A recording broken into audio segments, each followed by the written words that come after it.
Hello and welcome back to the NA side of the Spring Championship. Well, now we're starting the NA side, but welcome back to the Spring Championship. For those of you who are just now joining, I am DukeXFam. You can see it above me, and alongside me is my good friend, my co-caster for the day. You got Froned. How you doing, Frondy? I'm doing fantastic, and after an awesome EU tournament, I am so excited to see what NA is going to bring to the table. I mean, we got, let's see, who's left in this bracket? We got Burnt Pan, we've got Boomy, Starlight, Stevenator, Noel, Wrenched, LDZ, and Remy. All these big names just ready to take these games down. And honestly, I have no idea who's going to even make it into the grand finals. I mean, there's so much skill there that it's impossible to even try to assume. Impossible. If we've learned anything from EU today, it's that upsets are bound to happen. We've seen so many upsets on the EU side, but the NA side is going to start in just a little bit, and we will see if we'll start off with an upset, as we will be getting into it with Burnt Pan versus Denial's Boomy. Oh yeah, and Burnt Pan just taking a page, Shoutouts to Mini out of the Emperor Mini. Like, I don't know. I haven't seen the bracket for this side of the tournament, so I don't know if this is what he's been playing throughout the tournament. However, you know, shouts out to Mini for him picking it out. So just saying. We are seeing Boomy. He's on his Diana. This is generally his kind of try-hard pick in tournaments. Burnt Pan, he's got a solid axe play, so this Olgrim isn't too out of the blue, but Boomy with the unarmed play, starting off big. The downlight sider. He is trying to space out this Lance play, which is kind of how you have to play against Lance. Lance moves so far across the stage. We were seeing it in the EU side, where it was kind of dragging players from left to right or right to left. So Boomy is going to kind of trying to outspace it and punish it with his gunplay. Boomy right now getting the the ground cancel side stick connects. Oh, the ground pound, Burnt Pan getting the ground pound. Can he get another one? No. Boomy goes out just wide enough, right on that last. Oh, running out of jumps. Like Burnt Pan's in trouble, but doesn't matter, as the down air weapon toss didn't even need to hit. Boomy is going to take the first stop off of Burnt Pan on the NA side. Now, yep, trying to get to that weapon. Burnt Pan finds an axe. Boomy playing those guns just exceptionally well, just throwing out hits there, here and there, building up that damage. Very important stuff, especially against an Olgrim, and he's building up a lot of space, trying to make this work, it seems like. He's going all the way to the other side of the map, forcing Burnt Pan to run across the screen, which with this Olgrim, he's on the slower side, but the second he's off stage, Boomy goes in, goes for the ground pound. Burnt Pan tries to get the turnaround. Boomy does get the wall touch, and we're back to a neutral game. Will he do the same thing with his bow play? Down sig connects. Burnt Pan off stage. Doesn't have the lance for the movement, doesn't have the jump or the dodge. Boomy takes the second stop. It didn't connect. Well, it didn't connect with me as soon as the down sig connected with Burnt Pan's, but he caught him out in midair, and now Burnt Pan's getting the immediate response with three down airs in a row. Barrage of down airs. And now Boomy finding the bow. Down air, side light, can't get so much damage out of this lance. Burnt Pan trying to make these approaches with his lance play, but he's getting the side lights. Boomy able to avoid the neutral air follow-ups. There's the dare into a side light, into two side lights off the side air. Boomy, downlight, chase dodge into the recovery, and that is the gunplay that we expect out of Boomy. Boomy's got such an insane gun kit. He's one of those players that Sparky will completely tell you that he has got some of the best guns in the world. Boomy is showing why Burnt Pan has to find the approach. If he gets caught by Boomy's guns, you're going to see those big strings come out. But Boomy's forcing Burnt Pan to make these approaches and leave him room to get those big strings. And here we go into game number 2. Both of these players, Burnt Pan's looking for a little redemption. And here it goes. He starts off with the axe. Boomy spacing it out, respecting what that axe can do, the damage that it puts out, and the range that it has behind its hitboxes. But no, he finds a bow, and he's starting to get a lot of damage onto Burnt Pans now. a lot of those fast bow hits and those really strong aerials are really good for getting in on some of the slower activating hitboxes of Axe. And right now, for an they're onstage just playing around down each other. Burnt Pan is getting a few more hits onto Boomy than Boomy is on the Burnt Pan. There's the neutral light, can't quite follow up. Down sick thrown out. Burnt Pan is giving it the respect it deserves as he took a big one in game 1. Nice side air to punish the downlight from Boomy. Those guns, they have a lot of active frames, which mean that you are locked in place, and Burnt Pan was able to punish. Boomy comes up, gets the recovery, Nair. And in the side sig, but it's not gonna finish him. Burnt Pan couldn't get the dare, but he does get the touch. You're seeing him stay off, wants to catch Boomy, goes for a falling Nair onto Boomy. Boomy shoves him away with the side air. Unrelenting. No He's touch. just relentless in his pressure. I mean, you saw that. As soon as he saw that Burnt Pans wasn't dead from the side stick, he chased them off all over the place, not even giving a second thought to the fact that he might run out of jumps at any time. Oh! Nice ground pound from Burnt Pan. Now it's all evened up, fresh stocks. Burnt Pan has this lance in hand, charging up that recovery as a soft platform puts the weapon right on top of it, but Boomy, great patience, waits out the recovery so that he can get that bow safely. Downlight can't pick up the down air. Down sig as Burnt Pan goes in! He just stood in his face as Burnt Pan's trying to do that. No recovery! That's it. That vertical recovery option for Lance is so limited. I would have almost thought that getting rid of it for the unarmed recovery would have been a better option, but maybe he just didn't have the opportunity. But either way, Burnt Pan's dropping down, damage is all even up as well. Boomy putting in a lot of pressure on the Burnt Pans. If he takes this, then he moves on to the next round to the top 8. A lot of side airs coming out from Burnt Pans right now. A lot of falling side airs. A neutral air coming out. Side air again. Boomy looking down for the sig again from there Boomy. Burnt Pan Boomy off stage. is Weapon loving toss this doesn't connect. Downlight recovery. Didn't go for the ground pound. It would have been a kill option, I think, but Burnt Pan's going to back up. Holds on for a little while. Side stick thrown out. Burnt Pan's underneath. Nice recovery. Oh, and the side stick comes out, but it's punished by Burnt Pans. Burnt Pans trying to get something else out of it, but gets his weapon knocked out. And the recovery from Boomy is going to finish it off, and that is 2-0 in the set, 2-0 in the match, and Boomy moves on. That was the top 8. It was a very safe play from Boomy. Solid play to take game 1.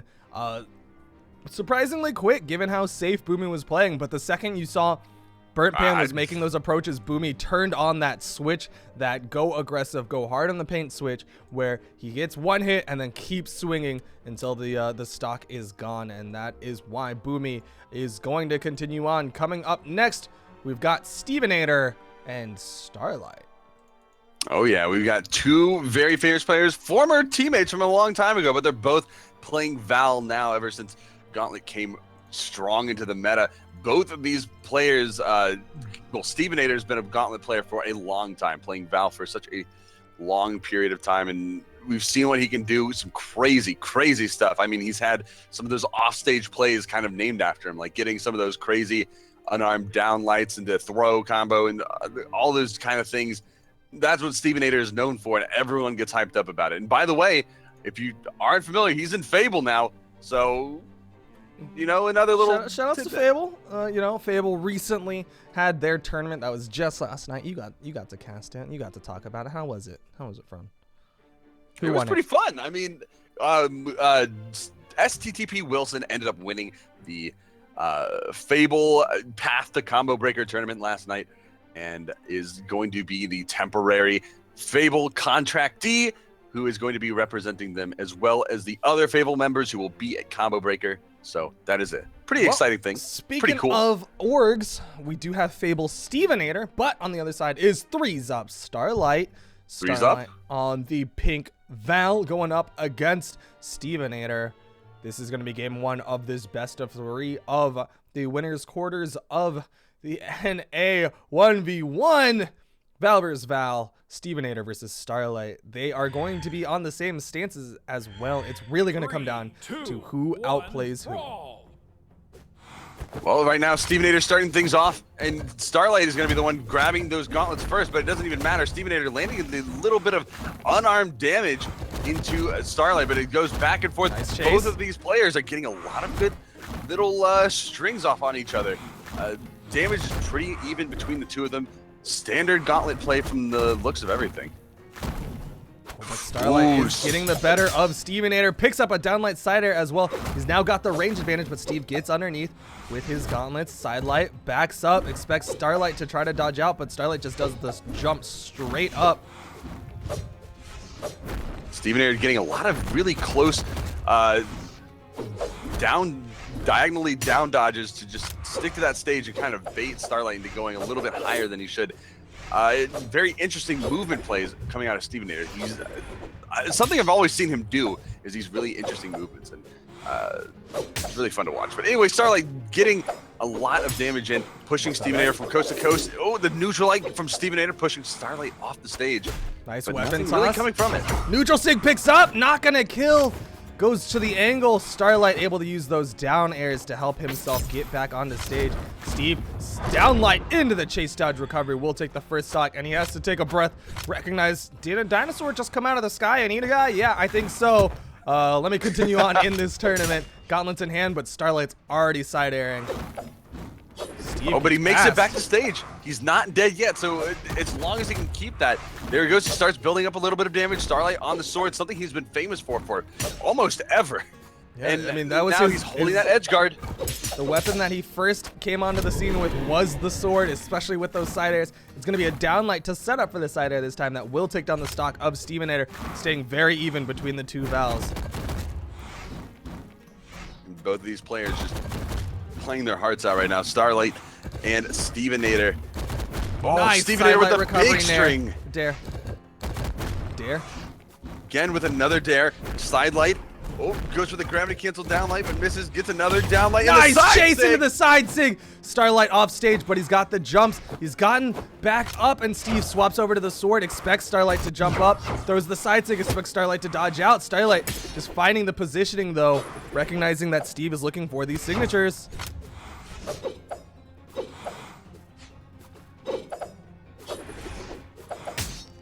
Nair picks up. Starlight right now pushing Steve off onto the side, putting him into an edge guard situation, but Steve making it back. Looking for that neutral light, but not able to connect. Looking for goes right into the side sig, but it doesn't connect either. And now Starlight getting the side lights out. Sliding left and right. The side air sends Steve off stage. Starlight has been able to even it up after the big gauntlet play, but again, downlight into the speed dodge recovery from Stevenator will be the kill option for him. And it's so intelligent using that downlight for the extended range and then speed dodging into that recovery for the kill, as opposed to going for like a sidelight recovery like Starlight just tried to do. Starlight with the sidelight. Stevenator trying to get in onto Starlight, but Starlight is just covering his options so well. But nice Stevenator with the neutral light in the side light. Starlight blew his dodge, so if Stevenator's looking for an open. Down sig thrown out.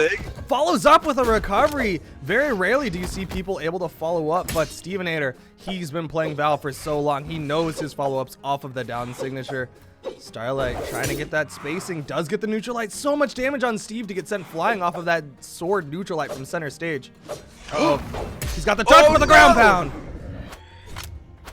Starlight taking the most out of that punishing the recovery from Stevenator. Just right in the right place at the right time. Saw that Stevenator kind of displaced himself a little bit and took advantage of it. Very well done on his part.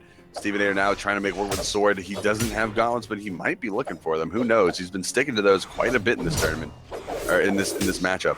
And Starlight right now, just doing what he does best with sword, and that's just space out and get some hits here and there. Build up that damage as slowly and as surely as possible. Picks up a neutral light to avoid the punish from Starlight. Side airs him off stage. Weapon toss doesn't connect. Starlight is able to make it back safely. Steve already looking for these kills though with this recovery. There's the Nair pickup. Starlight sent flying almost into the sky kill box. Side air. Side air, and is that gonna do it? No, he's got jumps. He's got jumps. Down light recovery will do it. Steve takes game 1. Player 1 wins. Steve showing off that Fable swag and his flag, and they go into game 2. Starlight switching up to a Surrey. This is an interesting pick. We saw Starlight swap back to the Asuri at the end of the Streamy tournament when he was struggling against the Terroses of his opponents. He was forced to swap back to the Starlight, back to the Asuri, sorry, which is a character that he used to play back before Val came out, back before he started practicing that Val. He kind of swapped off once Katars took a little bit of a hit, but with the recent buffs to Katars with that speed dodge, maybe Starlight is looking a little more comfortable with it. We'll have to see. I mean, we've seen a lot of success come out of, Flamethrower was playing Katars earlier.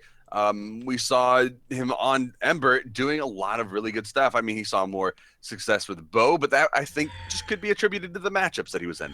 Either way, 3, 2, 1, Starlight switching to ball. Katars. He's familiar with these weapons. And honestly, if he could take advantage of the diagonals from Katars, I think he'll be seeing a lot of success with them against Stevenator's gauntlets as well. But right now, both these players just throwing out sides and just trading as best as they can. Very safe spacing from both sides. See Steve back up. Starlight able to chase in the sidelines. Steve running out of jumps, using that weapon toss to help him out. Can't get the pickup, so he immediately changes directions as he sees that weapon spawn. Does pick up the gauntlets. Still even between the two. Backing up. Peter, he's respecting that space that Starlight can give with that with his sword. You can see him just backing off, trying to get in, figure out a space that works for him. And now it looks like he's going to be swapping to the sword as well, and it's going to be a clash of blades between the two as they have a sword-on-sword matchup. And the recovery coming out from Stevenator, building up a good bit of damage. Ooh, the side sig coming out, but doesn't. Gravity cancel sidelight from Stevenator. Interesting option. You don't see that too frequently.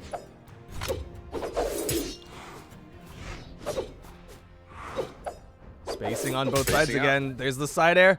Starlight has him off stage, goes for the side air, but Steve gets just enough underneath with that recovery. But again, back to the side airs from Starlight.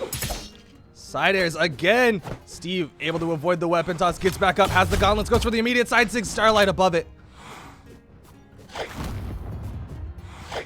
Oh, the neutral sig gravity cancel, but it gets interrupted and punished by Starlight with that neutral air. And now Starlight, he's chasing Steve off the side. He has Katars. This is where Katars shine, is off stage. And now the weapon toss is going to finish him off, and that's the first stock for Starlight. Steve on the wall already, worried about Starlight widening this grab. Wants to play it safe. Nice side air. He's got to build slightly more damage. That down sig is going to help him with damage. Something like 30 damage on top of that down sig. So much damage when you get the full amount of it. And the side sig will be the kill. Stevenator evens it up. Not too much damage on top of him. You know that the Val sword down sig, a long time ago, not everyone is aware, but it used to be one of the default closed beta, sword heavies.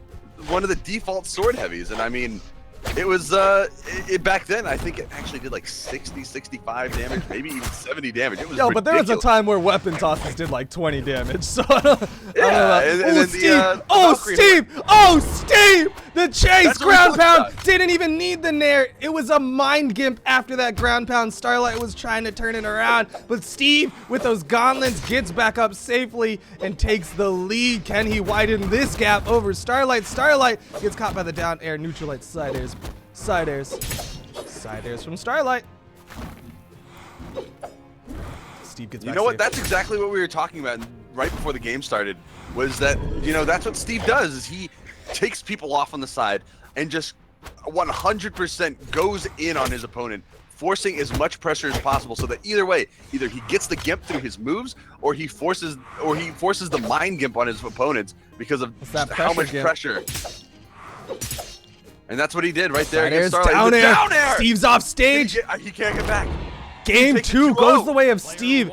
handedly Fable Esports' Stevenator is going to take game 2. But here's Starlight's player card because I didn't get to show it earlier. Congratulations to both of these guys. Starlight is far from out. He will be down in the lower bracket to await his opponent.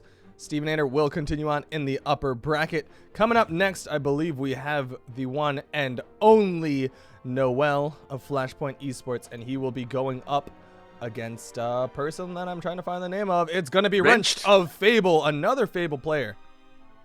Yep, and Noel, I mean, you can already guess he's going to be pulling out the Koji. He's been playing Koji ever since we've seen him start playing in Brawlhalla, which is that final round last year.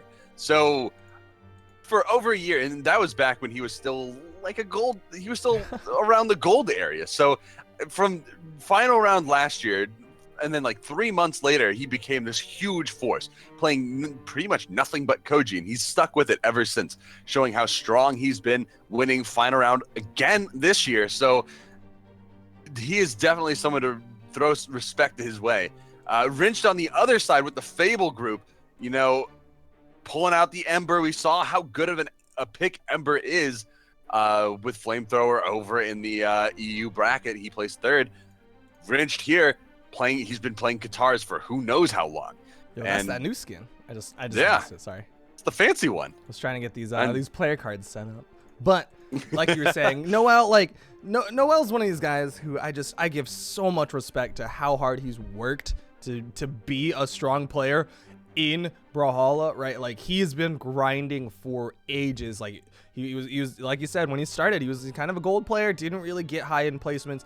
And you started seeing him, he got picked up by Kingdom back in the day, and they started grinding it for a little while, and then he was getting higher, and then the Kingdom dissolved. Now he's back. He got picked up by Flashpoint. You saw him most recently at final round, the second time around, ends up winning it over 3s up Starlight. You see him, he was at CEO Dreamland. He took second place behind Boomy. Like, this dude has been working, and I give him so much respect for that. On the other side, Wrenched burst on the scene.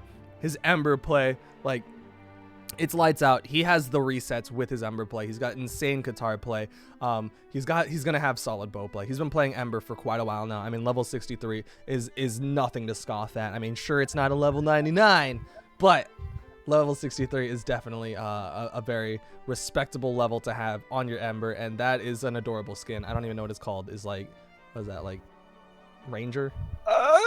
I don't remember what the name of it is, but either way, we can expect some really awesome stuff from Wrench. And I mean, you're talking about the level of 63. I mean, if he had a weapon level, an individual weapon level, his guitars would be like 1,000. Oh yeah, he's been playing a lot of guitar characters for a while. Like, he was originally a lot of guitars, and then he was kind of like, all right, I'll settle on the Ember for sure.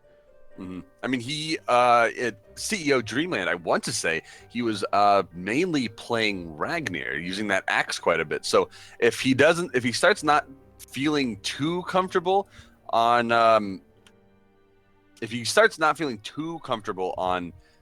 Ember, he can always switch back over to Ragnar, and no one would hold it against him. No one would bat an eye. Not sure what just happened to Noel. Maybe he's trying to equip his org's tag, put on the Wolfie Esports. It's possible. I mean, he might be getting an angry DM from Flashpoint. There it is. There's the icon. There it is. Had to put on the Flashpoint tag. But he was repping the Combo Breaker tag, so he does want to let everyone know that he will be at Combo Breaker, likely alongside his good friend, good teammate, Blood Diamond, who we saw a little while ago. But here we go. It is going to be game 1 of this best of 3 of the winners quarters between Wrenched and Noel. Yeah, and right now, Wrenched, they're banning out the maps, and they are going to... I missed it, actually. I didn't catch it. I'm going to say Small Mammoth because it's probably Small Mammoth. It's Small Mammoth. Can never go wrong with saying Small Mammoth, no matter what the... I mean, if you're taking a test at school and you don't know the answer to the question, like, oh, what's 36 divided by 47? Small Mammoth. You can always just say Small Mammoth. It's Small Mammoth. They'll be forced to give it to you. There's like A, B, C, D, and then you just write E, Small Mammoth. Yeah, I mean, proven fact. Trust me. Anyway, Noel starting versus things bow. off, getting a decent amount of damage against Wrench. This is a bow versus bow matchup right now, except Noel now going with that sword. He prides himself on his sword play quite a bit, and now Wrench getting a nice turnaround with the combo, that side string, very nicely done. And Noel looking for the damage, throwing out a lot of sword play. I do want to point out Noel swapped stances. He was running that 9-dex Koji for a while, back when Sidelight into Neutralite was a true combo. But since it has taken a little bit of a nerf, Sidelight has more recovery. He swapped over to the defense stance for a little bit more survivability in his matchups. Wrenched, on the other hand, he's just going to go straight into that defense, a popular pick, as we saw Flamethrower was running that defense on his Ember as well. Both of them just want some more survivability on their relatively low defense characters.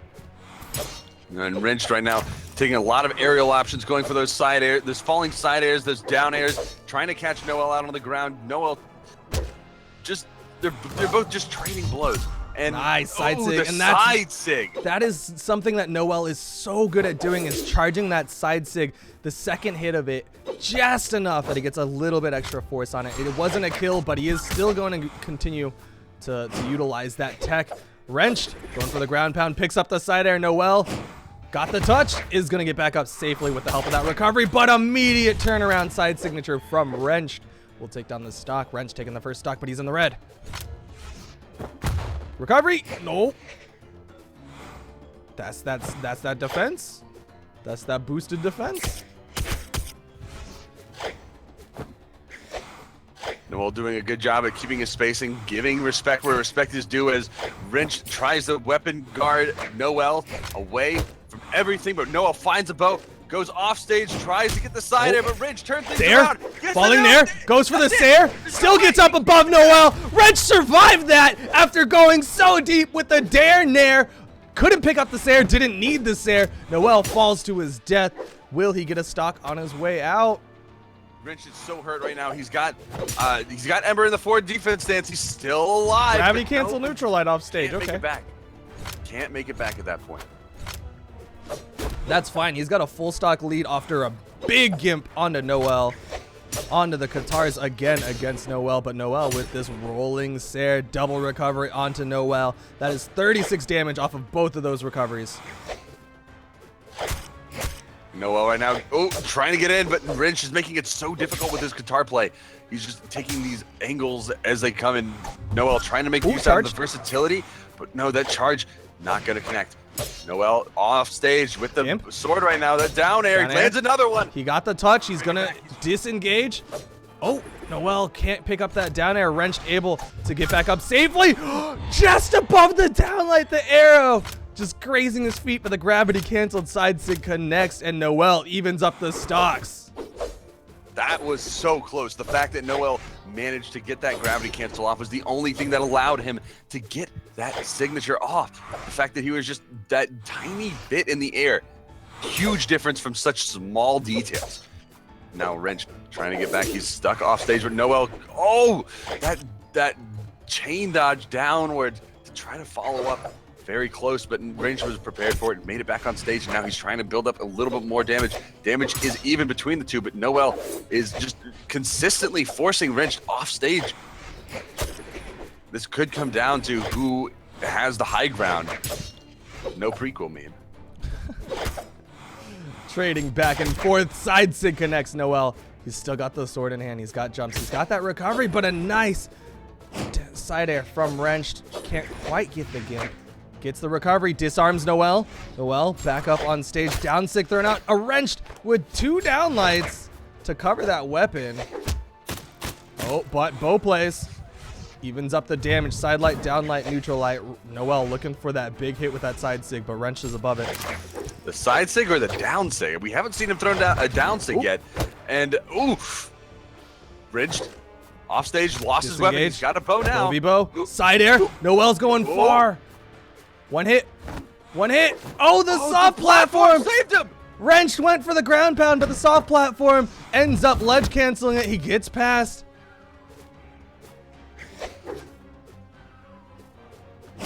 Ground pound, Noel gets the side sig. But it's not going to finish off either. Oh, the side air. With the side air. Wrench does have jumps. Doesn't connect. Wrench. Oh, he doesn't have jumps. I thought he touched right before that side air hit, but wrenched, falling down after that big gimp, and Noel is gonna take game 1, repping that flashpoint flag. Moving to the second one, he's in that defensive stance, ready and reverse raring to three-stock. go. The reverse 3-stock, all of chat is saying it. The reverse 3-stock going the way of Noel. Oh, whoa! What do you gotta break it down for me? What were you seeing that was going right for both players? Noel's got clean sword play. Wrenched had that nice gimp. I mean, that really big gimp was, it was massive. There's no ifs, ands, or buts about it. You saw it. It was massive, but Noel comes back. He's like, I know my play style. I know how to do it safe, do it right. I'm gonna get the smooth damage right. That's Noel's play style. He gets the side light into 2 recoveries. That's a quick like 40-50 damage on the wrench. He got that gravity cancel side sig just above the down light, punishing Wrench, going for those long range down lights. Like he was starting to pick up what Wrench was putting down, and he was hitting them left, right, and center. Noel, it's buttery smooth play from Noel. All right, it looks like we're just gonna wait on Wrenched to select his character. His internet may be dropping a little bit. He was talking about it. Yo, no Johns. You can't Johns like that. Tell him that. But either way, I guess. Well, while we're waiting for him to pull out a pick, we can take a quick look at the. We can bust out those brackets. Player cards, or the player cards. Do both. Those are options. I have the player card up for Wrenched, who we're currently waiting on. He is currently ranked 7th in NA as far as circuit points go. He got 7th in the Winter Championship, 7th in CEO Dreamland, 7th in Brawl League Open Cup. This is going to sound mean, but I'm starting to see a trend. 9th in the Stream Me Legend Series, 9th in the BCS Spring Showdown. He's an excellent player, has been pretty consistent, hovering around that top 8 placement. On the other side, Flashpoints Noel. Do you wanna read it off in like 30 seconds when stream catches up? We'll see. So about Noel and Flashpoint, he won final round and was 2nd place at CEO Dreamland. And he also was 2nd in the Streamy Legend Series, 4th in the Brawlhalla Winter Championship, 5th in the BCS Spring Championship, 9th in the Brawl League Open Cup. And he was strongly underestimated in many of those tournaments, but then he started winning. How was that? That's usually how you prove that you're getting underestimated is you start winning. Same characters, no difference. Noel versus Wrenched, Bow, Noel hitting Wrenched a little bit more than Wrenched is hitting Noel. Right now, Noel is just trying to keep this damage lead wide. Wrench trying to force him off to the side, knows that if he can get a good position on the edge, he can try to force out some damage, even possibly get a gimp. Bo is fantastic in that regard. The ground pound hits with a truckload of force, and Wrench getting that recovery. Great for anti-edge guarding situations, and now the damage is coming full circle as Wrench picks this back up.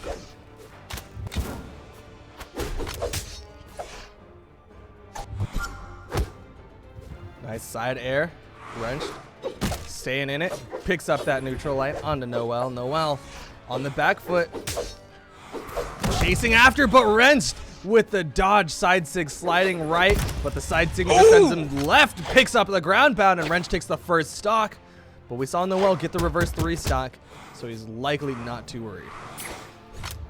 We'll have to see. He starts off with that down sig, but Wrench was a little bit too far away to get the proper punish. But the nice side air skipper coming out from Noel. Nice side air. Wrench falls down. That's the 2nd stock. We're fresh. Coming into brand new stocks. Noel opting for that sword as Wrench needs to find a weapon. Starting off with a little bit of damage. We saw what happened last time at the beginning of the first stocks in this set. Noel got a bunch of damage early on. Wrench followed up almost immediately, so don't count anybody out just yet. They are still very even, back and forth between the two. I see Noel playing a little bit more patiently. Ground pounds onto Noel. Solo Noel has to disengage to the outside. Wrench chasing after him, utilizing those grounded speed dodge. Goes for another ground pound. Noel will be safe for a little while, but he hasn't touched the platform. There it is. He's gonna hold on. The wrenched pressure right now is just insane. Noel had to go back between both sides of the map by traveling underneath. Not even like sharking, but just trying to recover in general. Wrench just put out so much pressure that is nearly Ground impossible pound! for Noel. Can he get back this time? He doesn't have jumps. He doesn't have jumps. Wrenched is gonna take the lead. He is deep red, but the offstage pressure from Wrenched has been absurd on top of Noel. Noel needs to stay on the platform. Oh! Is he gonna do this? Is he gonna do this? Has the sword?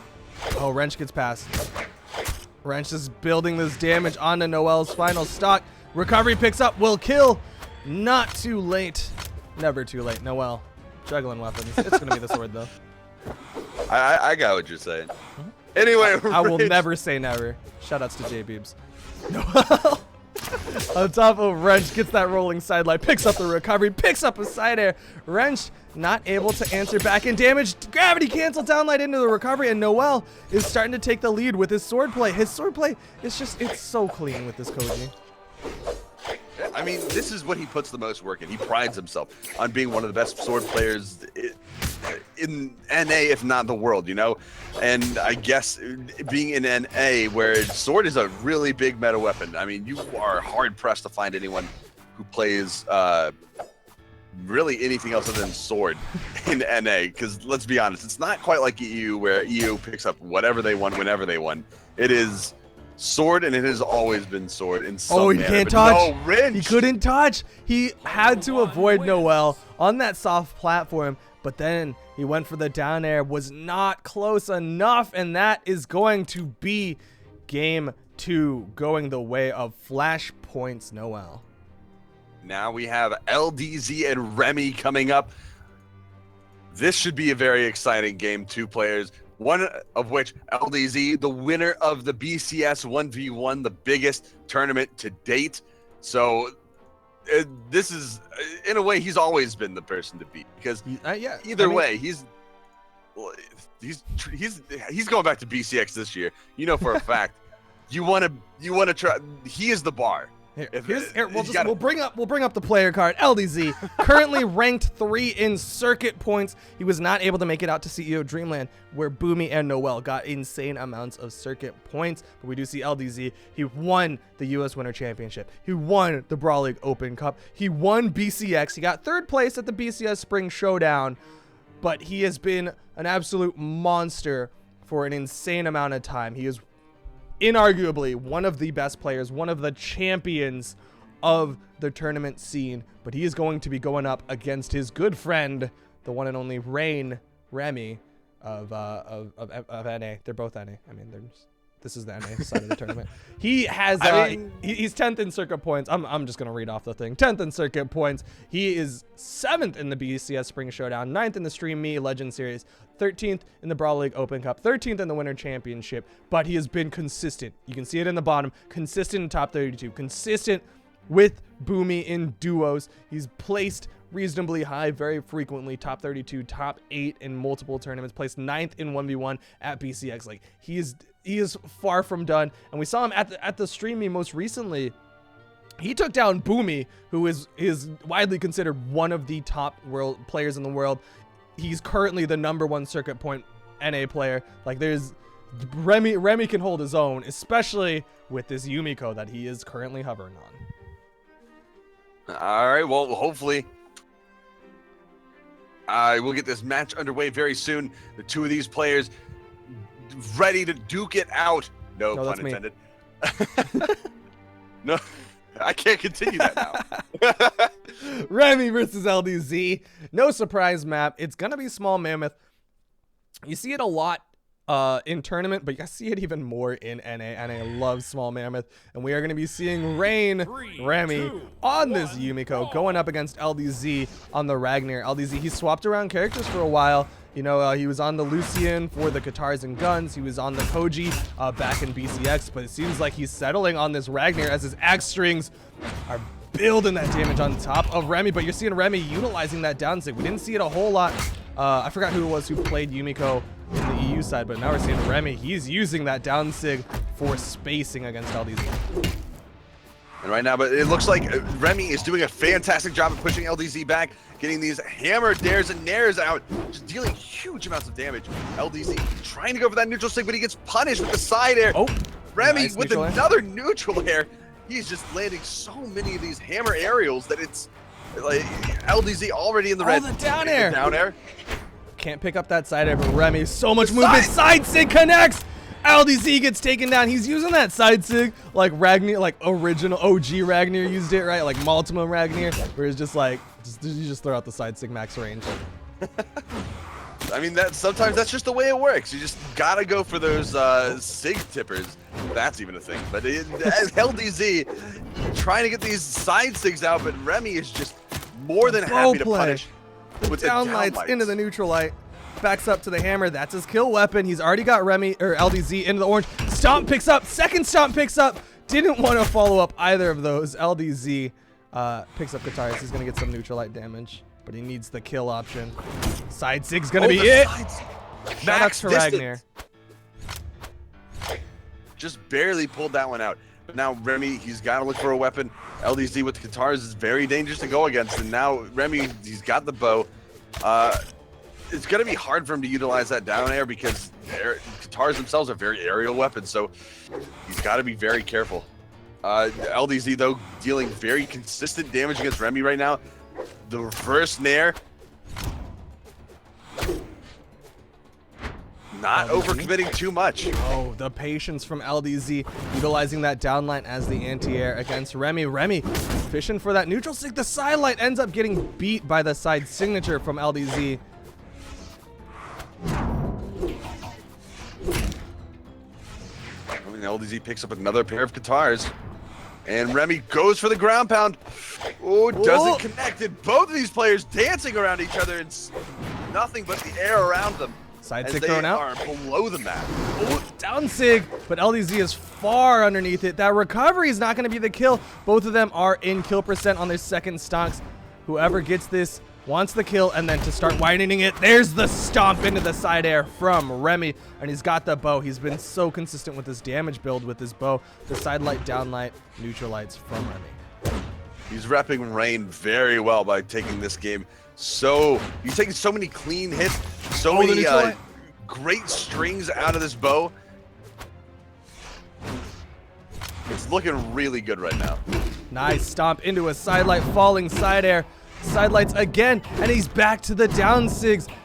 He is using those down sigs when LDZ is max range due to the active frames of those wisps to keep LDZ at bay. LDZ cannot make an approach into those wisps, and then behind it, you see Remy go for the side sig, max range, go for that neutral air from underneath. He is using those wisps as coverage for his signature startups. Oh! Nice falling there. Did he just falling nair interrupt the side sig though? Oh yeah. Charged up, LDZ with the punish, gets right underneath for the recovery. You saw him, he was just positioning for it. He is in the red though.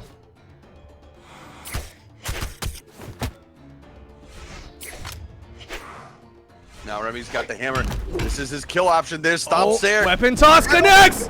Remy! Off to the side. Huge throw from Remy to secure that first game. And going to the second one, he's got everything to win right now. LDZ figuring out, and he goes to Lucian pick, a gun, strong gun guitar, so he must be feeling the guitars recently. Looks like he'll be putting in as much work with guns as possible. We are going to see how well this gun pick, this Lucian pick works out for LDZ. He is on the sunset colors, going up against Remy on the Yumiko. I believe that's Tokyo Yumiko. I don't know. I think it's whatever. Remy on the Yumiko. That's not the normal skin. That is definitely a skin on his Yumiko, as it's got that Kitsune Hotori mask on its head. So far trading back and forth between the two. LDZ with these guitars gets that down there to interrupt. But Remy, he dodges right through it. He doesn't care. He doesn't care about those wisps. Back to the hammer wisps. Uh-oh, Remy burned his dodge. LDZ is able to punish the wall Remy. touch, though. Yep. That will help him get out to the right side. Nice punish with that side air. Another side air. Ooh, but the Oh, side the weapon air toss. into the weapon throw. That'll do it. Can't get back to the stage. That's the first kill going towards LDZ. Remy coming out immediately with the bow side air. Nice down air from Remy. LDZ. Oh, down air again from Remy. Other LDZ, I don't think side. he can get back. Just kidding. LDZ's got plenty of jumps. Gonna hold on. So deep in the red. You saw the exclamation point starting to come out. LDZ was running out, but that soft platform. Shout outs to Core. Side sig connects. Remy still. For a second, I thought LDZ survived as it didn't like immediately explode, but Remy, no damage on top of him, completely even. It is super close between these two players. I mean, the damage is just about as even as you can get it without just having two completely fresh stocks. LDZ getting recovered Nice by hammer Remy. play. Remy putting out a lot of pressure. This anti-air pressure from these wisps as well, covering a great area from the Double hammer there play. into the side air.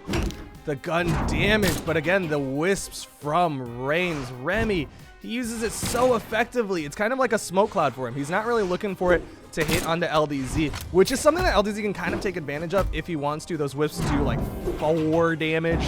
I think the last one does 7. LDZ could feasibly just run into those things, eat the damage, and then try to punish, as Remy will not be looking for a follow-up afterwards. It's interesting. Possible. It's definitely thing. possible. It's a thing that could happen. But LDZ, he's given it a lot of respect, giving a lot of room away from Remy and those wisps. We're gonna see Remy back to the wisps. The first one picks up, but it didn't drag into the second one as the stage kind of blocked LDZ's hitbox from going up. It's that force multiplier of him running into the stage as he connects with the first wisp, and unfortunately, it just means that it doesn't go along the full distance of all 3 of those wisps into a the side air. But it doesn't even matter. The side air coming out from Remy, confirming the kill on an LDZ, and LDZ now down 1 stock. Remy's got to make the most out of this stock if he wants to get something good out of this, but he's going to be continuing to play very cleanly, very safely, and he's not changing anything up based on so close. Both of them looking for that side sig. Remy doesn't really need it as LDZ is not quite in kill percentage, as LDZ is getting a little bit desperate for this side sig to be his finisher onto Remy. You're seeing him still go for it. There's a downlight. Can't get the recovery. Great dodge from Remy to avoid it. Down 6 again. LDZ gets caught on the other side of the down sig. Nice recovery pickup. Will even up the stocks. He's in the orange. Stick with the guns for the damage build. Remy, no weapon spawns. Oh, he's got one right on that core platform, but you know, somewhere out there's someone who's like, what are they talking about with core? What is going on? I mean, he is. Shout outs to the Lord. Yeah, he's the guy who moves the platform up and down. Remy, he doesn't need somebody to move him up and down, as he's just got his bow play to drag LDZ around. Back to the hammer though. That's his kill option, as LDZ is getting into that kill percent. LDZ is going crazy with the guns right now. He's just very Side nearly air, disarmed. worked his damage lead back. And now he's got guns Side again. sig! The side sig, though, confirming the kill onto LDZ, one wins. dropping him down to the lower brackets. Remy does move on to the top 8, and that is going to be the end of that. 2-0 for Remy. We have Boomy and Stevenator coming up in this next match. Really well played from Remy. I told you, don't discount Remy, man. He's been playing so well, especially with this Yumiko. Yumiko's been out for what, a week and a half now at this point, and Remy just picked it up immediately. It just clicked for him. He had the Koji bow back when he used to play Koji, and now he's picked up this hammer play from the Yumiko. That high dexterity, high movement speed helps him move around the stage. He loves using those wisps. We saw him use those wisps for coverage, not necessarily for damage. They don't do a lot of damage. They don't kill unless they're at like 300 damage. So it's mostly for protection, because most people just inherently aren't going to be thinking about going into those wisps, and that has been to Remy's advantage. Coming up next, like you said though, Denial Boomy, Fable Stevenator, game 1. And it is going to start going down very soon. I mean, Boomy pulling out Cassidy this time. We saw him on Diana earlier, very comfortable with that bow, very, very comfortable with the guns, but he's going to be sticking with that theme of playing guns. Going to pull out the hammer because, as we all know, hammer is a very strong weapon right now. Very good to use with those aerial moves. A lot of high damage hits coming out. Stevenator sticking with that Val pick, very comfortable on the gauntlets. We know what he can do. He's very, very comfortable with just chasing people off stage, getting those very early kills, high pressure situations in his edge guarding. I think we're just going to be seeing a lot more of all of that. 3, 2, 1, brawl. Here we go, game 1. Boomy, like you said, swapped over to this Cassidy. He's still got the guns. He's got the hammer, which he might be looking for that hammer against Stevenator's gauntlets. Maybe going for side lights into Stevenator's grounded side lights. But instead, he's got the guns in hand, which are going to be great for damage. Off stage, Boomy gets back up safely, but he hasn't gotten a hit onto Stevenator. Stevenator is finding those gaps in the gunplay. Gets back up, takes a recovery, but he's gotten the advantage over Denial's Boomy. Ooh, Stevenator landing the recovery. He has the pressure on him. Nice turnaround. Boomy lands Weapon the toss. recovery and the weapon throw. Almost lands the ground pound. That would have been I'm pretty sure that would have secured the kill because it would have caught Stevenator out of his, I think he ran out of jumps at that point. But either way, Boomy, just missing that outside down sig. And the down sig, or the neutral sig from Stevenator catching Boomy. the The side side sig! sig. First kill going the way of Stevenator. He's barely out of the yellow too. In a great position to continue to extend this stock. What? Boomy back on the guns. Going for the downlight into the recoveries. Going for these downlights onto Stevenator. That's kind of his stacked option as Stevenator wants to be stacked with these gauntlets. Oh, went for an air. Steve was able to connect with that ground pound. Another ground pound for Steve. Boomy immediately nairs back Neutral up. sig onto the stage. Stevenator is just putting unrelenting pressure down right now. Oh, Boomy went for the read with the neutral signature. The side signature does connect onto Stevenator. Side air connects onto Stevenator, but with this Val, he's got so much defense. The dare to stop him from touching the wall, just to cover that little bit, will take down Stevenator. Boomy getting into the orange. Now Boomy. Gunplay, down air, side out light. So much damage out of those guns. And right now, look at him. He's keeping his spacing on point right now. Keeping Stevenator kind of pushed back just enough. Oh, but Stevenator is turning things around, finding those entry points. Boomy having a really tough time dealing with this pressure from Stevenator because he's so relentless. That grounded neutral air leading to a recovery from Stevenator. Keeping that lead in the orange again over Boomy. Boomy, he's got the hammer. What's it gonna be? Side sigs. Steve using that weapon toss to outrange Boomy. He looks like he's trying to get some fast hammer hits in. That's the side sig. Goes for another one. He wants this kill. You're seeing a sig so much. He's going for so many side sigs. It's a fast sig. It hits very hard, but like any signature move, just throwing it out, you will get punished eventually. Oh, the side sig comes out from Stevenator, but punished by Boomy. And now another side sig coming out. And Stevenator getting the neutral light, trying to cover the recovery option with the neutral light. And Boomy looking, he's just getting tossed back and forth. Boomy off stage, dodging through, picks up the guns. Can't quite get that recovery hit. Stevenator close to taking down Boomy. Oh, the side sig will do it. Stevenator takes the lead over Boomy in what would be arguably an upset. Stevenator 5th in circuit points. Boomy number 1. Well, if there's any time for Stevenator to try to overtake Boomy, it would be now. Boomy needs to figure out what to do to change, and he is going to be picking out that Diana pick, something we saw him play earlier on, and maybe that bow play is what's going to be making the difference. It's going to be the catalyst between 3, 2, winning 1, and losing brawl. in this matchup.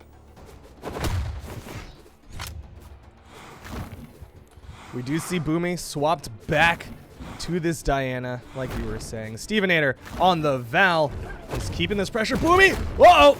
Uh-oh! He's got jumps. He can make it back. And he got the touch, so he will be able to get back to the right wall. Took a bit of damage from Stevenator, but surviving that Gimp is all that really mattered for Boomy. Neutral sig thrown out from Stevenator. Right now, Boomy is looking a lot more comfortable with this bow than he did the hammer in the last, the hammer in the last game.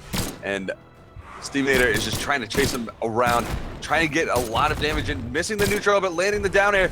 And, Nice dodge. He went for the turnaround down air, and Steve punishing with a neutral air. Boomy still has a dodge, so he gets back up safely, and Steve bumped his head! Boomy takes the first stock after a very intense offstage set between the two. Gets a Mario bump right on the bottom of the stage. Made an item pop out of the top. Look at that. You got a sword from it. Anyway, Denial Boomy trying to work this spacing game with the guns right now. Really playing carefully against Steve, trying to get these, trying to force these, not unfortunate, but, ooh. Stevenator with the side stick just pulling the kill out. And that is going to be Stevenator taking the first stock off of Boomy. And here we go. Nice Boomy recovery into the down air. Danzig charged up. Steve recognizes that he can get past it with his ground pound. Danzig again from Boomy. Steve is punishing with his ground pound.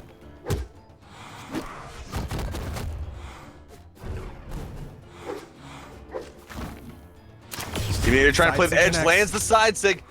He's got gauntlets again. Boomy trying to get back. Ooh, Steve charged at the side sig. We got punished by Boomy, got pushed back. Oh, Boomy with the down sig, but it's not going to connect it now. Boomy pushing him out. Gets it with the down sig. That's the lead for Boomy. Turning things around, picking up the bow, trying to make this advantage. He needs this extended stock if he wants to go into game 3. He needs to take this advantage while he has it. Oh, Stevenator just getting punished for it. Nice dodge from Boomy so that he can follow up with that down air. Backing up, knows that if Steve can get on top of him, Steve can get this kill. Trying to widen this gap.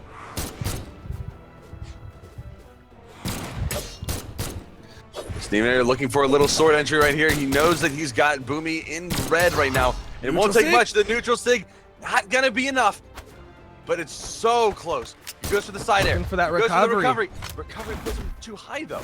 That makes it so that Boomy can get back, and now he's safe on the field, and he's got so much more room. But no, the side light recovery is gonna be the thing to take him down. Now it's 1-1. Boomy, there's the weapon spawn. Stevenator was trying to cover with that neutral signature, but Boomy is on the other side of it, ends up picking up the bow. He's gone for so many of these down six. Will he continue to do that? Stevenator with these gauntlets can get on top. There's the side light going for the neutral sig read.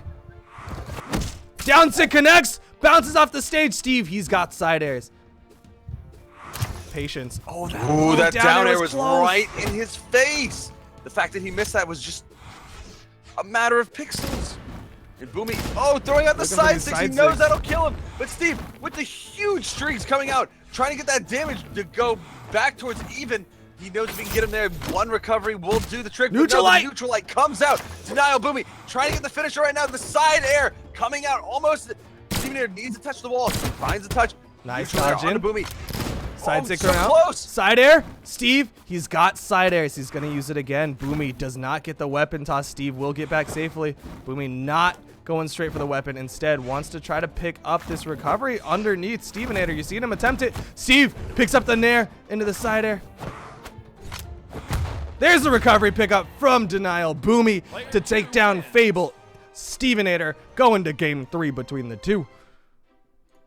And there it is. I mean, with what we saw out of Boomy with this Diana pick, this was the right choice to go with. The bow making all the difference in the world. Those side airs, those down airs, able to cover the edge situation so well against Stevenator when he tries to get up close, when he tries to go around. He's just got the option. So the Diana pick was exactly what he needed. Now, game 3 is down to the wire. Stevenator taking another point in strength, losing that extra point in speed, which maybe probably a good thing right now, trying to confirm those earlier kills. But Boomy right now just playing so well with the bow. You can see it in his movements and his just move selection as well.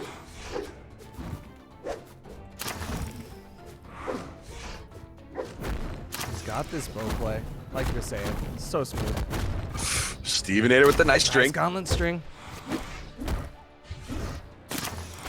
Goes for the read, but doesn't connect.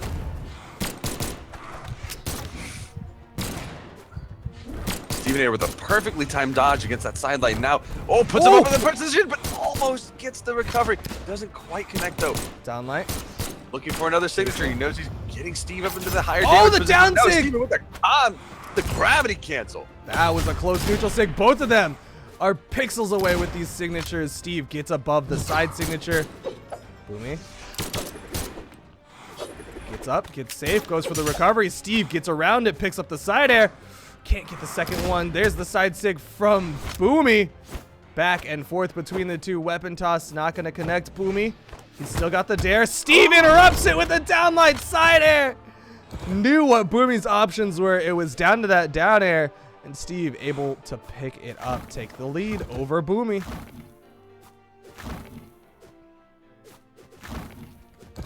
Stevenator now with those gauntlets, putting a lot of pressure onto Boomy. Boomy knows he can get a kill off with his unarmed kit, but right now he gets the recovery. Recovery isn't going to be enough to kill, but the down air will be the follow-up right on the Stevenator off stage. It's going to be enough to confirm the kill, and it is 2-2, almost even stocks. Now Boomy trying to make something out of these guns, gets the nice string off. What is that, 45 damage? That's just guns for you, you know? The chain dodging all over the place. The tech chasing from Boomy. This is one of the things that he's so good with. Ground pound rested on top of Stevenator. Boomy! Back at it. He's gotten the stock advantage off of the immaculate gunplay. The motion, the movements, the move selection, all coming together in just this flawless package, allowing Boomy to send Stevenator off to the side. And is he going to get it again?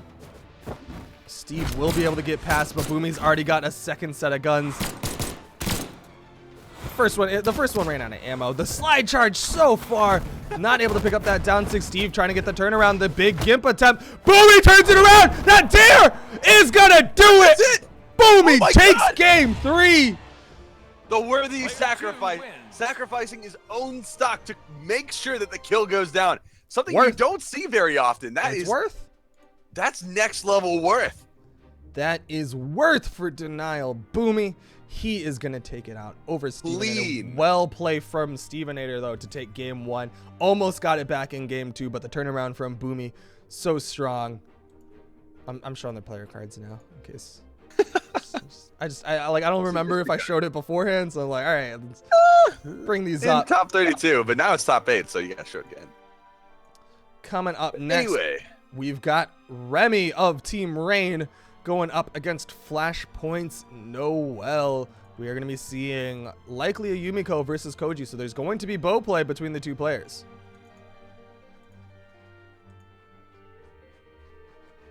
Anything you want to say about them? Well, I mean, we already know what Noel's going to pull out. He's already he plays Koji. He plays almost nothing but Koji. And he just wins with it. And we saw him play. He got the reverse 3-stock against Rinch. Huge comeback plays. Remy also going to be playing bow, I think. He's got the Yumiko pick. So, I mean, just look at the levels he's also put in as well. In 1 week, level 23. He's got the red color. I mean, you know he's been putting in work. So this is going to be one hell of a matchup. Well, here we go. It is going to be game 1 of Remy versus Flashpoint's Noel. Yumiko versus Koji. Expect those hammer down signatures, the wisps covering for Remy.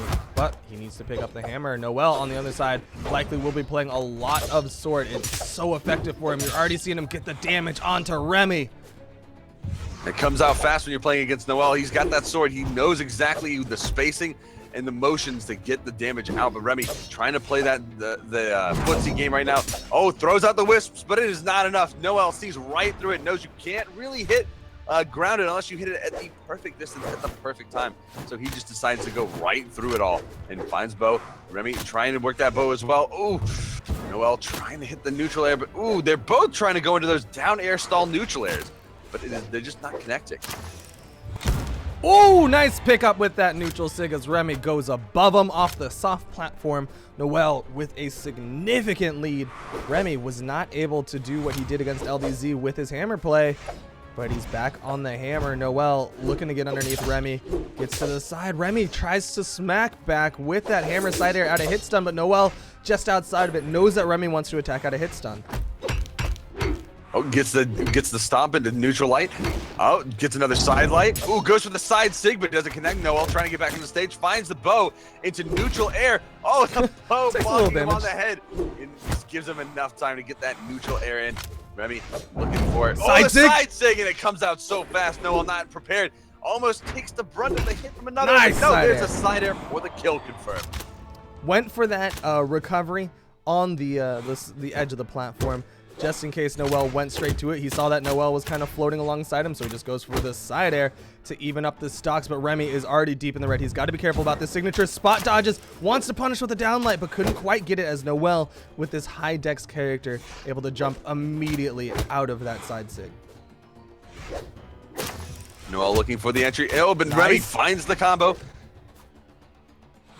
And, oh, Dodging they're around. both kind of spacing off.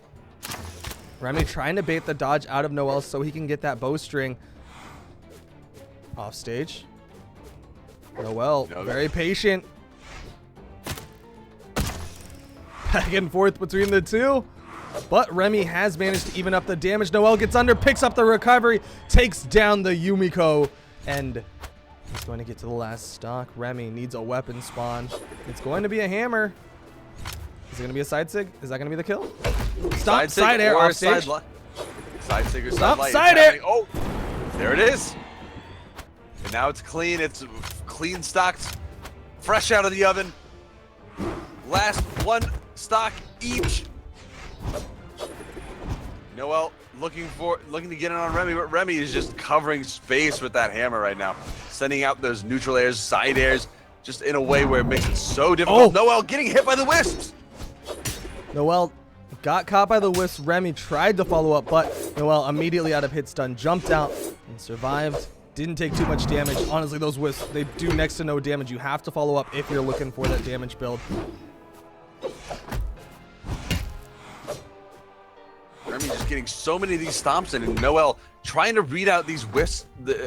Remy summoning all those wisps as he knows he can just side air right through the side sig. Disarmed. Oh, that's not going to be it. He's got the Ground edge guard. pound. Oh, the recovery from Remy. That is hammer 101. You see it all the time. If the ground pound doesn't connect, immediately go into that recovery, and that's going to work for Remy to take game one. He made the comeback with that bow play for the damage, and then the hammer play for those kills. And they're going right back at it. Remy ready and raring to rage out some hammer plays.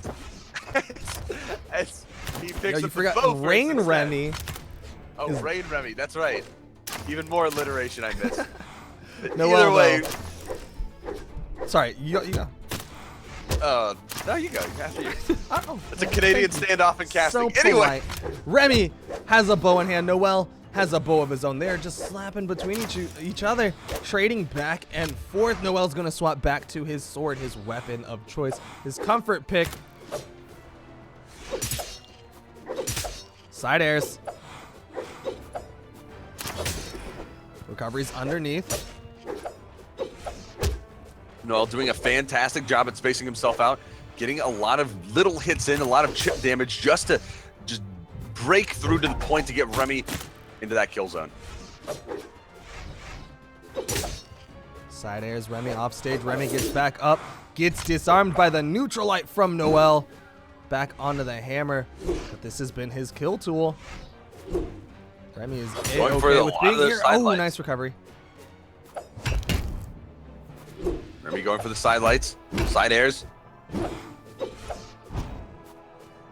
Noel trying to find it in. Oh, gets right a inside perfectly of it. timed dodge punish. Right onto the side sig. He's expecting There it it now, is. but not this time. Popped the down sig just a tad bit too early. Now Remy looking for a way back, looking for that bow, finds it. Oh, the Noel down with the sig down from sig, and Noel. that's the kill. Saw Gonna clear the board. Noel with the lead. Stutter stepping across the field. There's the weapon spawn. Remy back on the hammer, picks up the side 6, sending him to the right side this time, as that does swing a full 180 around him. Oh, gets the sidelight into a neutral light string. That's a decent amount of damage. Remy. He's just holding that hit. edge. Noel staying just in position. The neutral light is not going to be the kill. Remy just trying to get some damage wherever possible. There's a weapon toss, can't get the recovery. Noel with great movement around Remy's swings has to back up and pick up this bow, but Noel is just widening this gap. Oh, and that's going to be the kill. The offstage recovery from Remy. Secure the second kill and even up the stocks, but Remy has a bit of damage to make up as Noel has been just, he extended that last stock so well, got himself into a good position to just look for kill options this time. Side sig thrown out just along the platform, but Remy was outside of it. He knows the Koji signature kid. He used to play that character. Noel still widening this gap between the two players. Remy trying to use his hammer. Haven't seen nearly as many wisps as we saw in his matchup against LDZ. Instead, it's been predominantly sidelights and side airs spacing against Noel, and then the side sig, but a nice side air from Noel will send Remy down. And that's it. Noel looking really good, really clean right now at the sword play. Putting Remy on ice, so to speak, shutting down all of his options as he gets in, but Remy finding a nice little a couple side lights, looking for the neutral light. Noel backing up, playing very carefully against that bow. He knows if he tries to dodge in, he could just end up running into those wisps that the down sig provides. Now, Noel trying to get some more damage out, pushing Remy back off stage, getting the recovery. Getting a side air. Side air. Remy does get back safely. But Remy goes for the down air. Just barely misses. Side air. Remy got the touch. Noel can't get back. Evens up the stocks. Remy's sticking with this hammer, but Noel has been so effective at finding the gaps in the hammer play of Remy, finding these openings in the hammer play. Side airs. Side airs. Oh, neutral sig comes out. Remy with the stop, gravity cancel, neutral light to build up a little bit of damage. Noah with the bow off stage, looking for those side lights. For the down, the ground pound comes out and finishes Remy off. And that is game 2 going the way of Noel, and it's all tied up. Game 3. Next person to win goes on to the the winners finals against Boomy. Boomy, this is the semifinals. Anyway, game 3, Noel and Remy. Big stuff coming up. 3, 2, 1. So patient from Noel against Remy. His sword play just finding all of the gaps against Remy. Remy, he burned so much on that recovery of the last game that Noel, he just waited it out, found the ground pound on top of him to close out the game. We are in game 3 of the two of them. Like you said, the winner of this will go on to fight Boomy, the young Boominator of Denial. Who is it? Remy throwing out a lot of side lights, trying to catch Noel on his way down to the ground, but Noel is just dancing around him so smoothly. You can see he's just biding his time, watching Remy's movements, trying to avoid all of these heavy pushbacks from Remy. The chase after the side light. The side air. Side light. Does he have it? Oh, nice interrupt with that side air. Interesting option on that down sig, though, for sure. Not what I was expecting. I was expecting a gravity cancel side sig, but either way, Remy pushing Noel back now. Going for the ground pound. Oh, Noel touches too. Remy couldn't touch. Noel gets back safely after that down air. Remy could not get the touch. Committed so hard for that kill. Are we going to see Noel widen this gap? We saw it happen in game 2 between the two. Down sig thrown out. Noel is above it. Noel looking for a few more hits here and there. He's trying to extend the stock. He's still on his first stock. He's still got a lot to work with. And Remy trying to get the kill. Gets the weapon throw. Toss. Gets another weapon toss. Noel outside. Oh, the down air turnaround. Remy goes down. Noel. Noel, what are you doing? One stock left for Reigns. Remy, winner of this, goes on to fight Boomy. Noel sitting on 3 stocks in the red. Remy, he had such a huge start, almost got the kill. And then 2 quick turnarounds from Noel.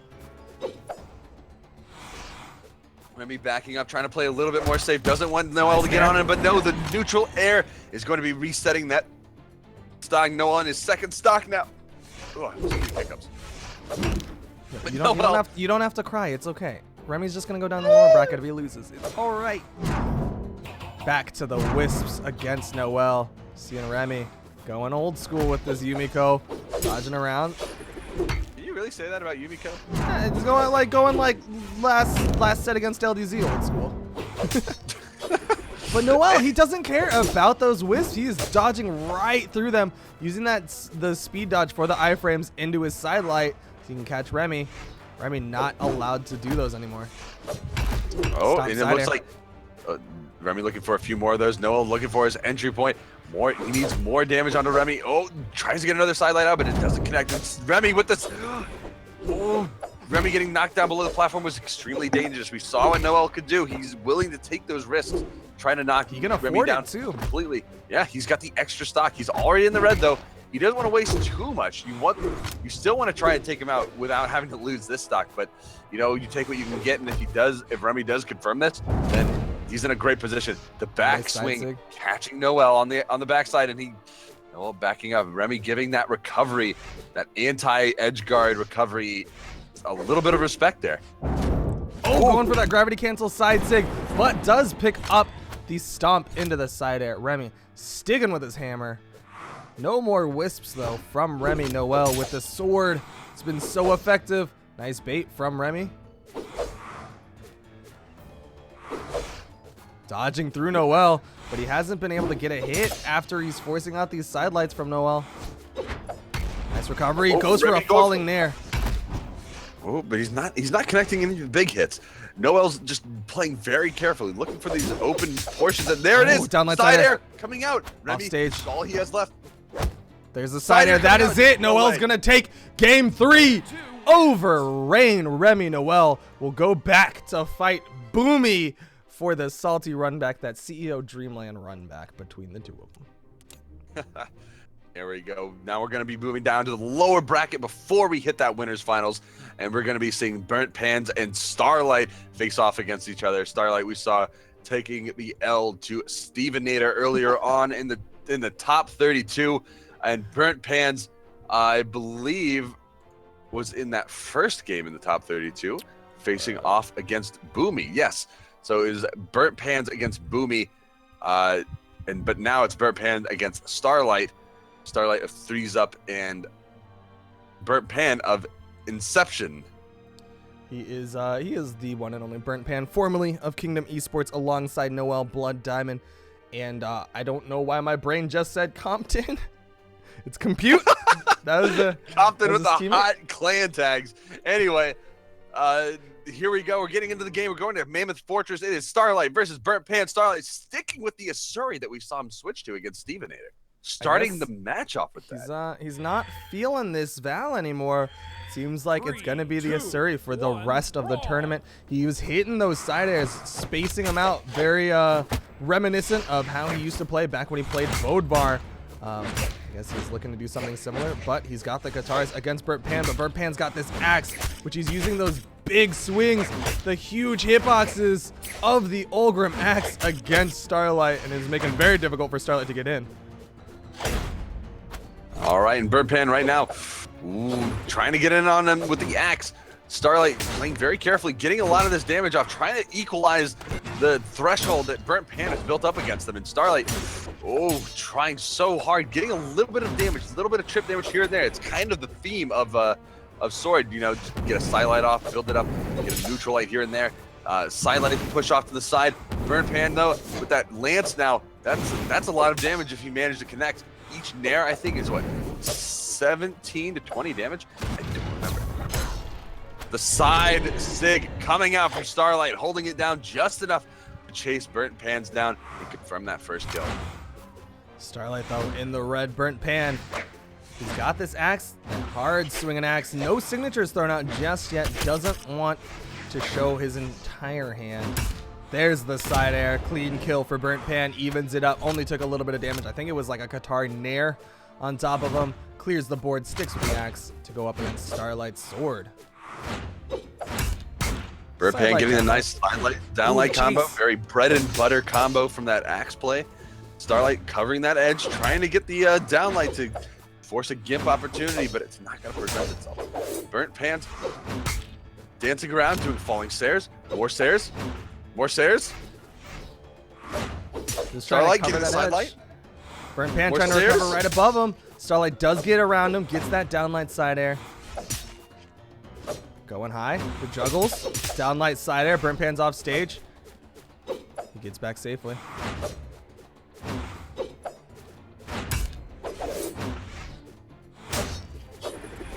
Ogum right now, he's looking for neutral airs. Stairs. Just lots of aerial play from Burnt Pan.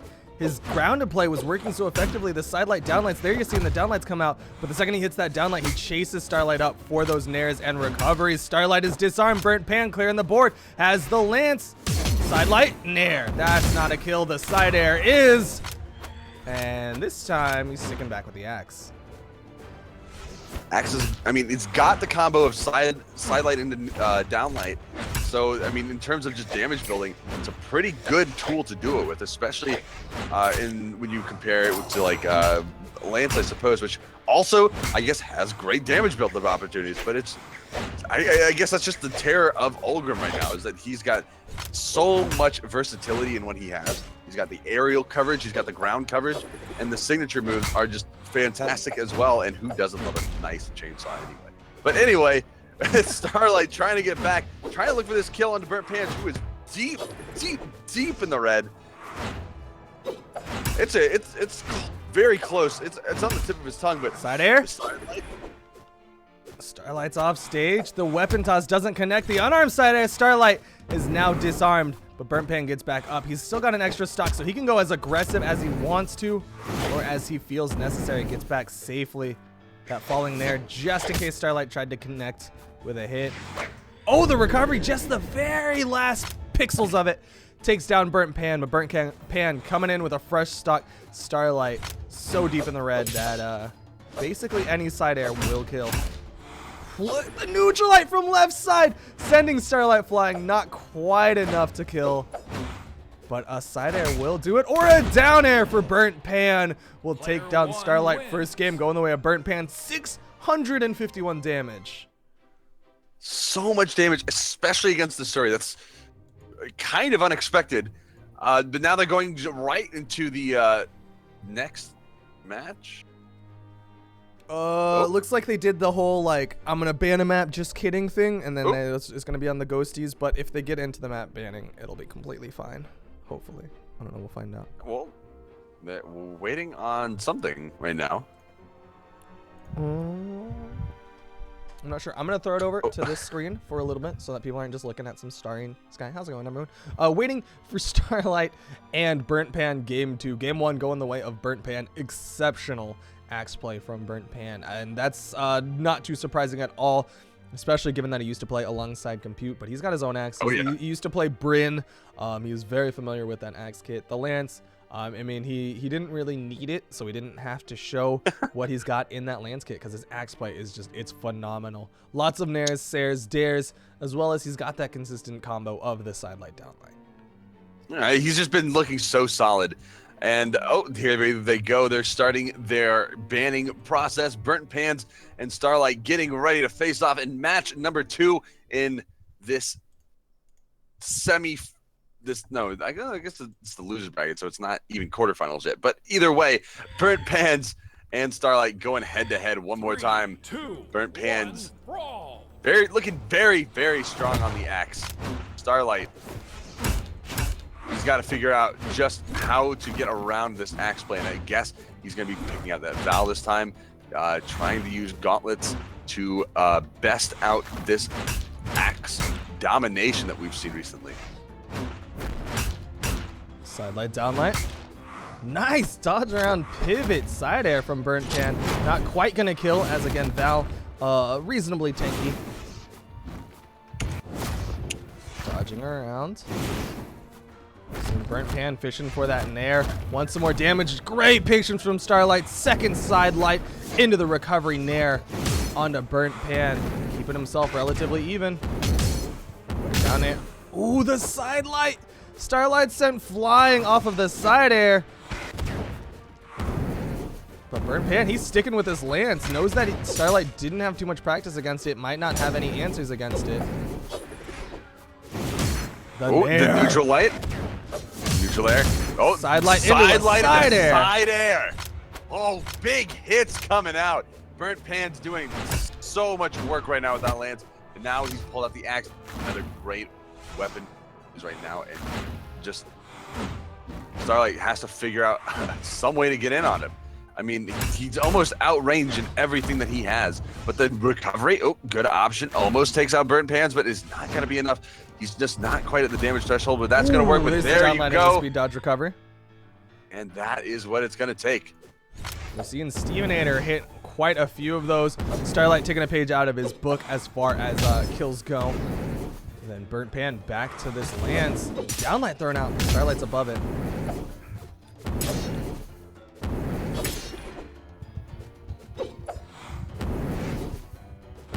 Burnt Pan looking for the entry with the lance, landing the side light, looking for the neutral light, but Starlight is going to get the recovery instead. Starlight pushing forward, Burnt Pans both trading blows back and forth across the stage, left and right. Back to the axe. Starlight was getting the better of Burnt Pan as Burnt Pan was committing hard with those lance side airs and down airs. Starlight was finding those gaps around it, getting punishes. Now Burnt Pan's back to the axe. Starlight, does he have the punishes? Does get a down air.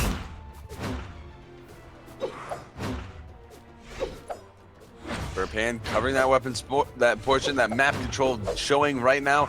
Burnt Pan trying to get some of these side light, down light combos, but Starlight's just dancing around him. So Burnt Pan changes it up. It looks like he's going for a lot more aerial options as opposed to some of those grounded ones. Starlight trying to find a finisher, trying to turn things around. Side air with the side air, confirming right kill number 2 on the Starlight. And back to the axe for that damage. The side light, down light. There you're seeing it again. Side light, down light, jump nair. There's the down light as Starlight is in the sky, so the side light not as likely to hit. Still a chance, but not as likely. There's a jump nair from Starlight. Wants to get this kill. Looking for the down light. Probably going to try to follow up with that speed dodge recovery. You hit the downlight spacing. There's it. There it is. Downlight into the speed dodge recovery. That is Starlight's kill move. He's using that downlight for the extended range outside of the axe side. Well, right now, Burnt Pans and Starlight are dead even in terms of damage. Starlight needs to get this kill very soon if he wants to stay in. This is his tournament on the line right now. And I suppose Raven's Beard as well. His Burnt Pans can save it if possible, but right now they're just dancing around, trading blows left and right. Starlight, trying to get a few more side airs here and there. Neutral air coming out. He knows it won't kill Burnt Pans. And the defense is just high enough that it won't make too much of a difference in terms of force, but he's got Burnt Pans off on the side. This can make the difference. Gets a downlight into no follow-up as Burnt Pan instead wants the weapon pickup. Slight damage lead in Starlight's favor. Oh, but the nair into the recovery. Starlight able to dodge through. There's the sidelight downlights, evening up the damage. Going for the down sig. First down sig ever thrown out from Burnt Pan in this set. Nice weapon toss, and it's on the stage so he can pick it back up. Trouble though. He's got him right on the ropes. Got the touch. Oh, the side air from Starlight. Player 2 wins. That's going to do it. Starlight takes game 2, and now it's 1-1. Game 3 coming up in just a second. Burnt Pan sticking with the Ogrim pick. He's been so successful with it so far. And now Starlight, I wonder if he's going to stick with the Val pick. What's it gonna be? Starlight. He had the there's the Val pick from Starlight. It was just slightly more effective. It was not the Asuri that won him out. So we are gonna go to a game 3 between the two. He's got the sword, he's got the gauntlets, he's got the gauntlet strings. We are going to be getting into game 3 of Starlight versus Burnt Pan, both of them on their tournament game. 3, 2, 1, brawl. And it starts off right here. Burnt Pan's finding that axe at the very beginning. Starlight finding his own gauntlets in response, throwing Burnt Pan's right off the side as a welcoming committee to this round 3. And Starlight doing what he can to just keep damage consistently built up onto Burnt Pan's, with both of these players using their movements so well to avoid whatever they can. And the side sig taking Burnt Pan's right out of that ground pound. Burnt Pan going for the ground pound again, right off stage. A very risky move considering the off-stage recovery time. But the down light into down air, just not a true combo, I don't think. Oh, no, it's still true. Close. It's very tight. It's very tight. Down light and down air is still true. It's very tight. We've seen Astro hit more than a handful of those in the tournament. But Starlight getting caught by these axe nairs from Burnt Pan. Side air. Starlight's off stage. The axe toss as Starlight went up, and Burnt Pan's gonna plant the Grave Rage flag. I don't know. Shout outs to Grave Rage. How you doing in chat, my guy? Burnt Pan going for the side air. Wanted the chase, but Starlight, he's gonna fall out of that that gimp string. So he looks like he's trying to force a gimp out of Burnt Pan's right now. Just hanging there right on the wall, looking for some way to get an earlier stock off of him. And I mean, he's playing Lance right now, so Starlight has to consider every little bit of spacing, but Burnt Pan is just throwing this Lance right into him. He's just not able, Starlight is just not able to handle the pressure that Burnt Pan is dishing.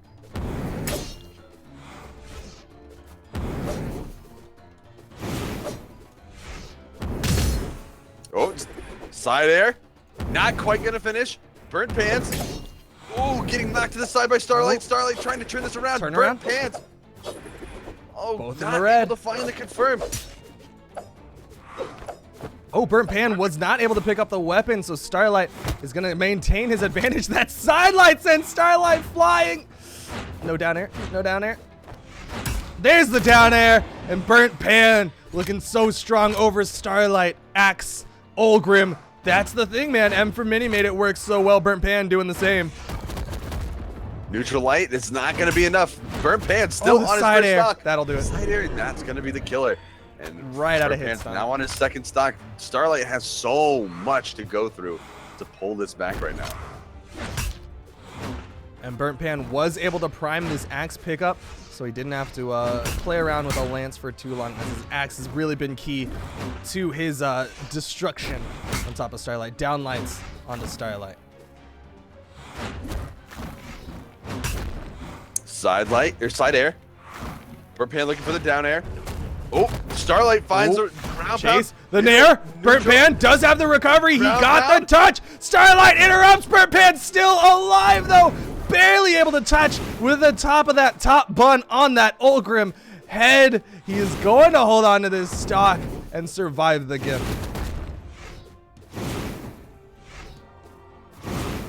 Now Burnt Pan is just trying to get this finisher. He knows he is on the cusp of winning. Starlight doing the best that he can to stay alive. Dishing out just a tiny bit of damage. He needed that kill before, but he can continue to try to get it again right now here on the side.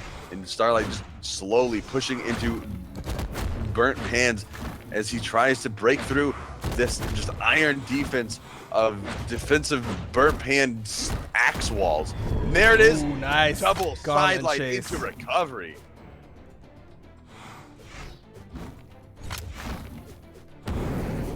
But sorry.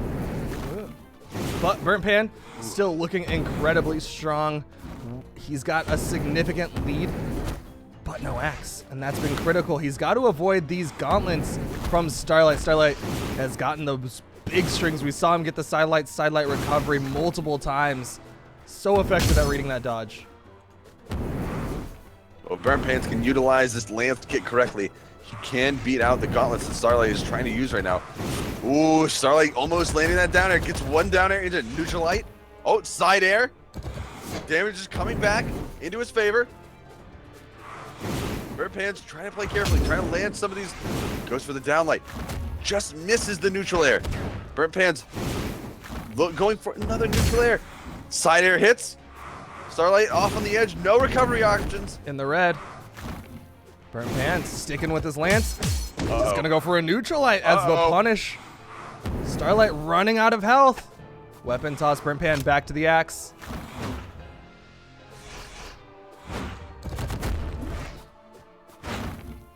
Down air comes out.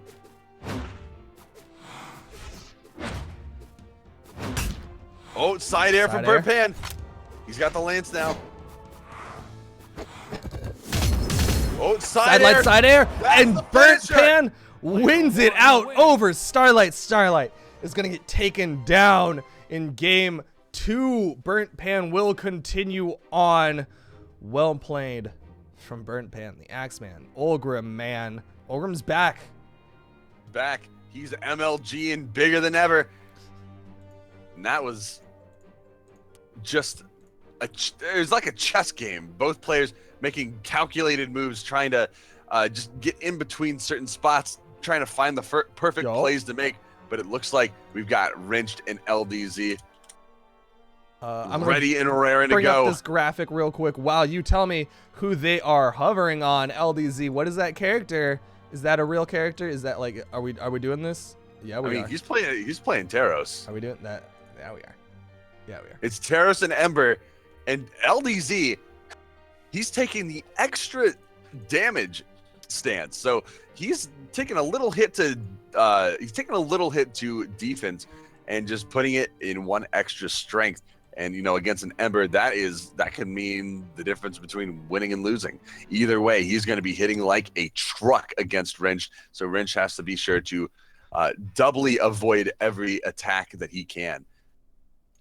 Really, what this stance says is that LDZ is going to be focusing on axe play. Generally, if you're going to go for kind of a mixed play style, or maybe even a little more hammer focused, you'll go for that dexterity, as it takes 1 frame of recovery off of like 80% of the hammer moves. But LDZ, he's saying axe is working. We're seeing M for Mini make that axe work. We're seeing Burnt Pan make the axe work. I can make the axe work, and I'm going to do it with the increased force on my 9 force Taros. Well, he's been landing a few hits here and there. Wrench trying to make the most out of this bow, but no one's really been able to kill it. Whoa, neutral sig! Huge read off. Goes for a second one. Goes for a third one. Wrenched is able to get under and punish. Wrench just waiting off the proper opportunity to get in onto LDZ. LDZ turning around with a neutral light, though. Trying to get that side sig. Another neutral sig. Another neutral sig. And he steps forward to position for more neutral sigs. LDZ trying to get this character nerfed with these neutral sigs. But as we all know, everything is balanced. Taros is so balanced that those neutral sigs, I mean, it's fun. It's so balanced. Neutral sig, stutter steps forward. LDZ's the unbalanced thing as he hits those neutral sigs all day. Stutter stepping forward. This is the LDZ that we are familiar with from BCX. Is such a monstrous player. Oh, but a ground pound means LDZ is gonna go down. There's no way he was gonna be able to get from that. Wrench got the proper edge guard right there, just right after one of his jumps. So he had 1 jump. I think he had 1 recovery, and that was it. So forcing that out at the proper time, that was good on Wrench to pull that right at the proper time. I said that twice. Anyway, LDZ and Wrench still going at it. LDZ trying to make the most out of the axe plays. And he can't really get that neutral, that strong neutral out. But he might try to go for it again. Oh. Nice punish with that recovery. Goes for a gravity cancel. You saw him spot dodge, but Wrench was below him. More recoveries thrown out. Wrench still able to touch the wall, but he's in neutral sig territory of health. LDZ sticking with his hammer. Goes out a side sig. Went for the stomp, but Wrenched just outside of it. Goes for the side sig, sends LDZ off stage. LDZ gets back up, gets a recovery. Goes down, goes for more recoveries. Goes for more recoveries.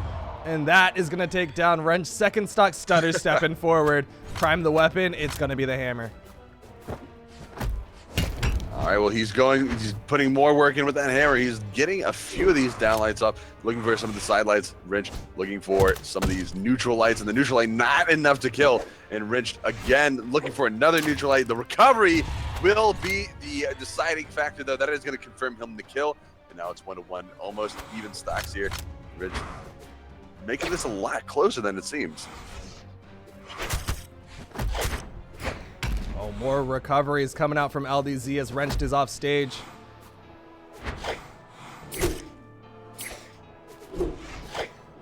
Getting to see some side airs coming out from LDZ. Oh, back to the recovery game. Wrenched on stage is getting the hits onto LDZ, but it's Ember hits against that 6 defense Teros, but that's a big Gimp attempt. LDZ gets back safely, not gonna panic and fall for too much. Just barely gets back too. Opts for that axe. Wrench covering, gets the side stick, and that's the kill. Wrench taking game 1 against LDZ.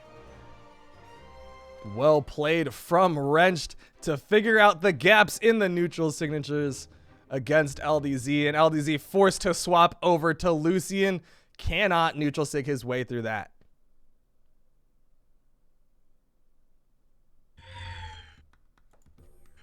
Here we go, game number 2. LDZ opting for those guns this time around. We saw what he could do last time. He was able to get a huge amount of damage built up out of those guns. But if Wrenched can make full use out of these guitars, then what we're going to be seeing is a lot of Wrenched getting under the space of where the guns normally hit. And right now you can see that he's getting right on top of LDZ, making sure he can't really do anything. And yeah, LDZ has only really been able to hit one move this whole time.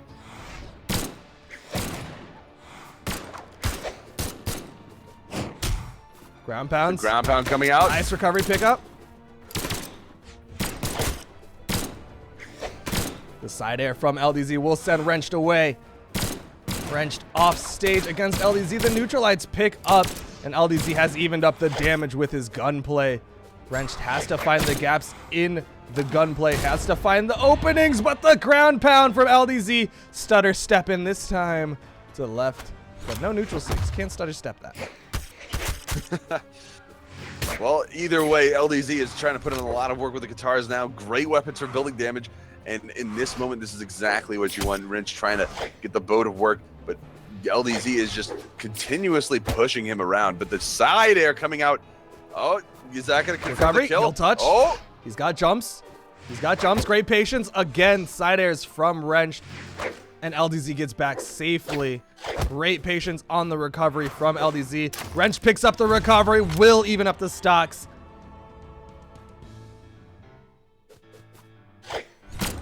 Gunplay. Falling nairs. Baiting Wrench. He's playing safe with these guns, spacing out Wrench's approaches. Wrench doing a great job of sticking to LDZ, making sure he can keep the damage up. LDZ backing off, looking for a lot of these, looking to force Wrench into a lot of these bad situations with guns. Forces the recovery. It's a lot of good damage off Wrench, finding a side air. Wrench finding another neutral air. Gravity cancel side light from LDZ, going for the recovery afterwards. Wrenched goes for the deep ground pound. LDZ gets back up safe. More recovery attempts, but Wrenched is underneath. More recovery attempts from LDZ. Wrench trying to find the downer. You know he wants to find that offstage downer, but LDZ almost getting that recovery. That would have been the killer. Wrench keeping his spacing just so proper right now. Both of them in the red. There's the side sig from LDZ to take the lead. Clearing the board, back to the guns. He's got the gun tech. He's played alongside Boomy. He knows how to tech chase with his guns. Oh, Wrench going for that hard ground pound, going for another one. LDZ not falling for it at all, holding that edge, stopping Wrench from getting back, almost putting him into a full slip state. But no, Wrench does find the kill into the recovery, and it is all evened up now.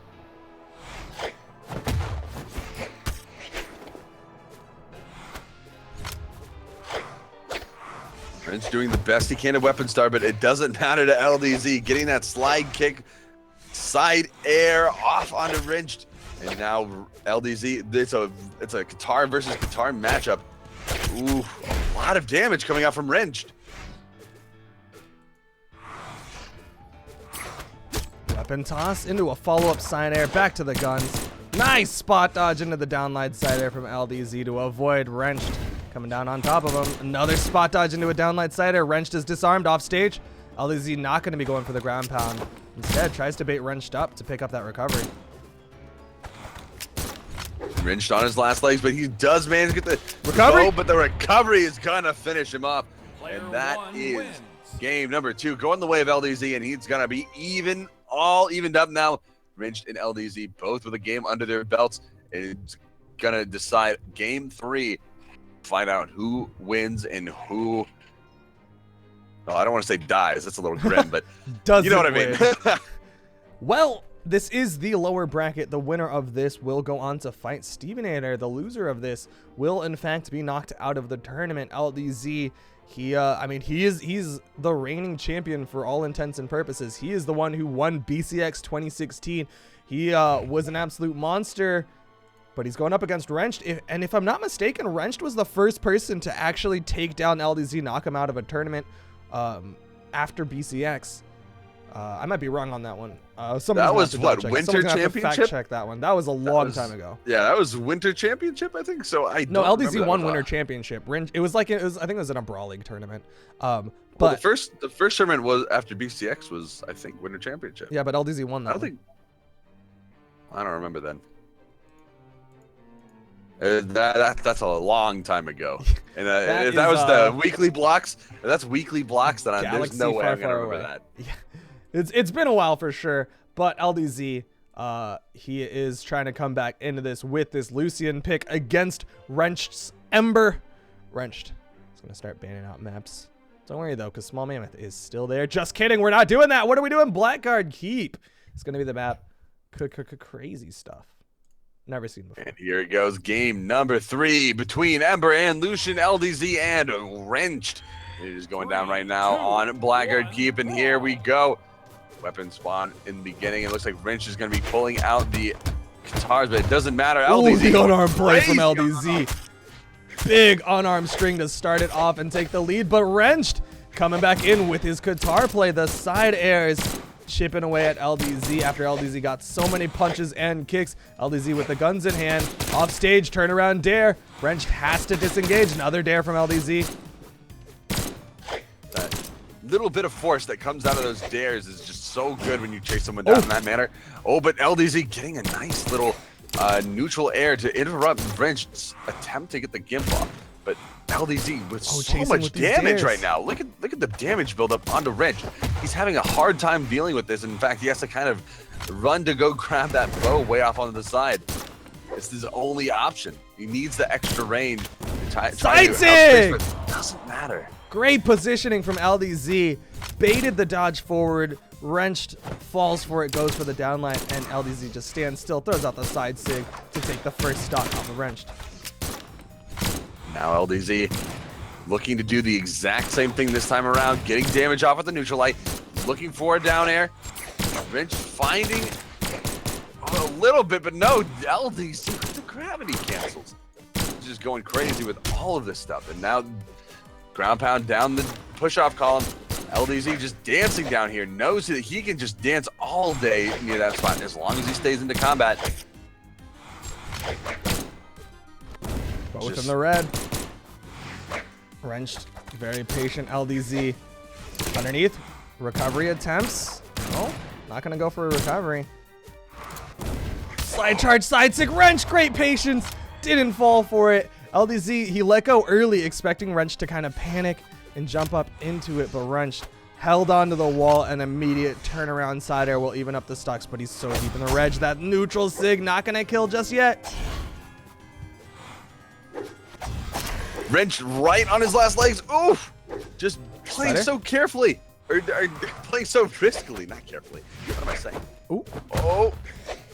LDZ, if he had landed a single ground pound in either one of those scenarios, that was straight up death. LDZ getting the side air. Trying to get another one. Wrench getting back on the stage. Missed. just barely missing the neutral air. Weapon toss? LDZ. wrench. Oh, head bonks, but makes it back. Using that platform as coverage so that LDZ guaranteed could not hit him with the weapon toss, but he comes up and LDZ just cleanly picks up that Qatar recovery. Last stock 4 wrench, tournament stock 4 wrench. And the recovery is already coming out from LDZ, trying to widen this gap, build this damage, and continue on to fight Stevenator. LDZ looking so strong right now with this gunplay. He's just able to control the battlefield, control how much damage Wrench is getting onto him, and he's, with the movement speed as well, able to chase him all over the map no matter how Wrench wants to move. So this pick has been proving to be very good. And now Wrench trying to go in edge guard, but no, gets caught by the neutral air. LDZ still a full stock ahead. Ground pound connects on the wrench. LDZ so straightforward with his gunplay, just gets that clean ground pound. Wrench was trying to punish. You saw him go for that side air, but LDZ is able to connect with the help of that AoE, and that is going to be game 3 going the way of LDZ. And what a 2 games. Wrench taking that first game, going in, then LDZ just changing things up, being so successful in the Lucian in the next 2 games, throwing out so much damage, able to chase down so effectively. That's exactly the LDZ that we want to see in those kind of games. But up and coming, we've got Remy we got Rain, Remy, and Burnt Pans coming to fight one another in this next quarterfinals match. Yes, the quarterfinals match. What are your thoughts on this matchup?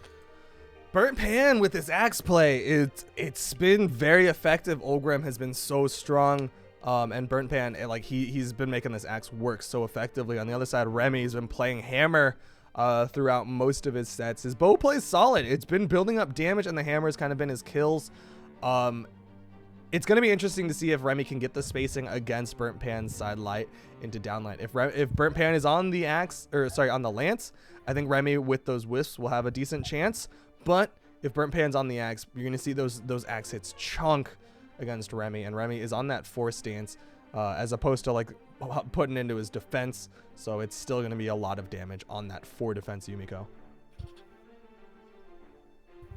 All right, and here we go. They need to go ahead, so we'll just provide that to them, and they should get this underway. We've seen what Remy has been doing. He's been throwing out all those wisps, like you said, and it's a lot of that like innate pressure, that mental pressure that he puts onto his opponents, especially when they spend a lot of time in the air.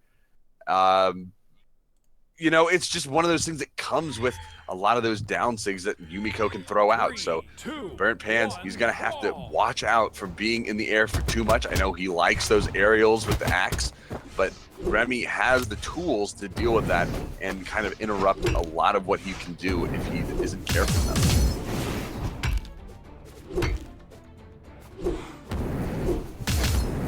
Burnt Pan back to the lance. Remy outspacing, picks up that side signature.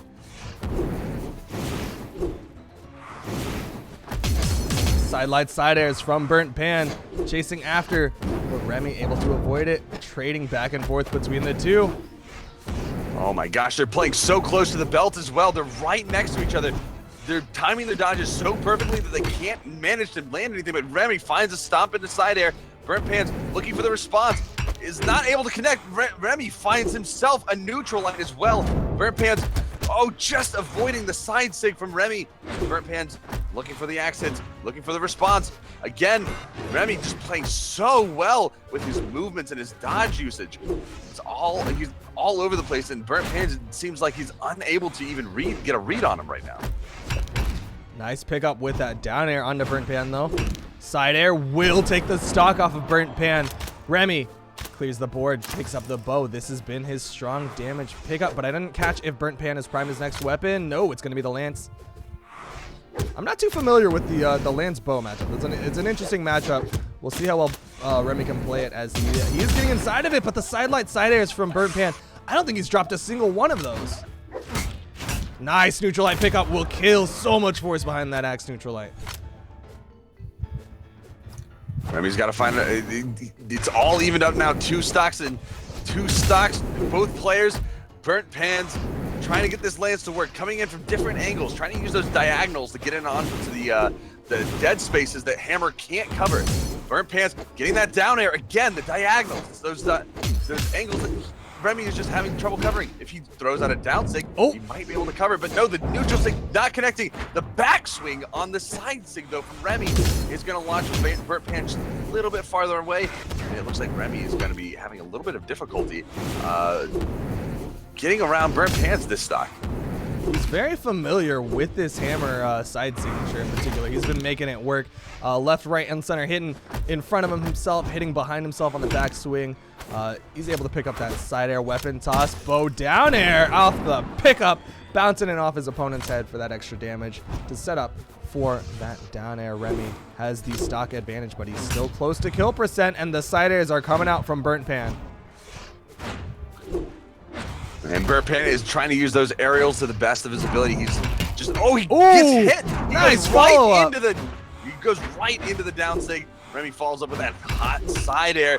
And again, down light into side air. Oh, Burnt Pan's with the dodge. And there it is. He has Remy off onto the side. Ooh, Remy covering that edge game. Remy doing a very good job at just keeping Burnt Pans on his back end. Ooh, and he's almost got him already in the red. Side sig. Burnt Pan is in trouble against this Hammer play from Remy. Another gravity canceled side sig. This time Burnt Pan just going to stand position, throw in a neutral light to punish. Neutral light almost side air killed him. hits. That's how much damage. He's so hurt right now. But Nice. Burnt Pan with the neutral Again. light. That's the kill confirm. Axe neutral light is a kill move. You're finding it out here first. Remy, no weapon spawn. Gets underneath, picks up the bow. What's it gonna be? Burnt Pan with a dodge in downlight on top of Remy. Sidelight, downlight, picks up an air. Continuing to swing, another nair.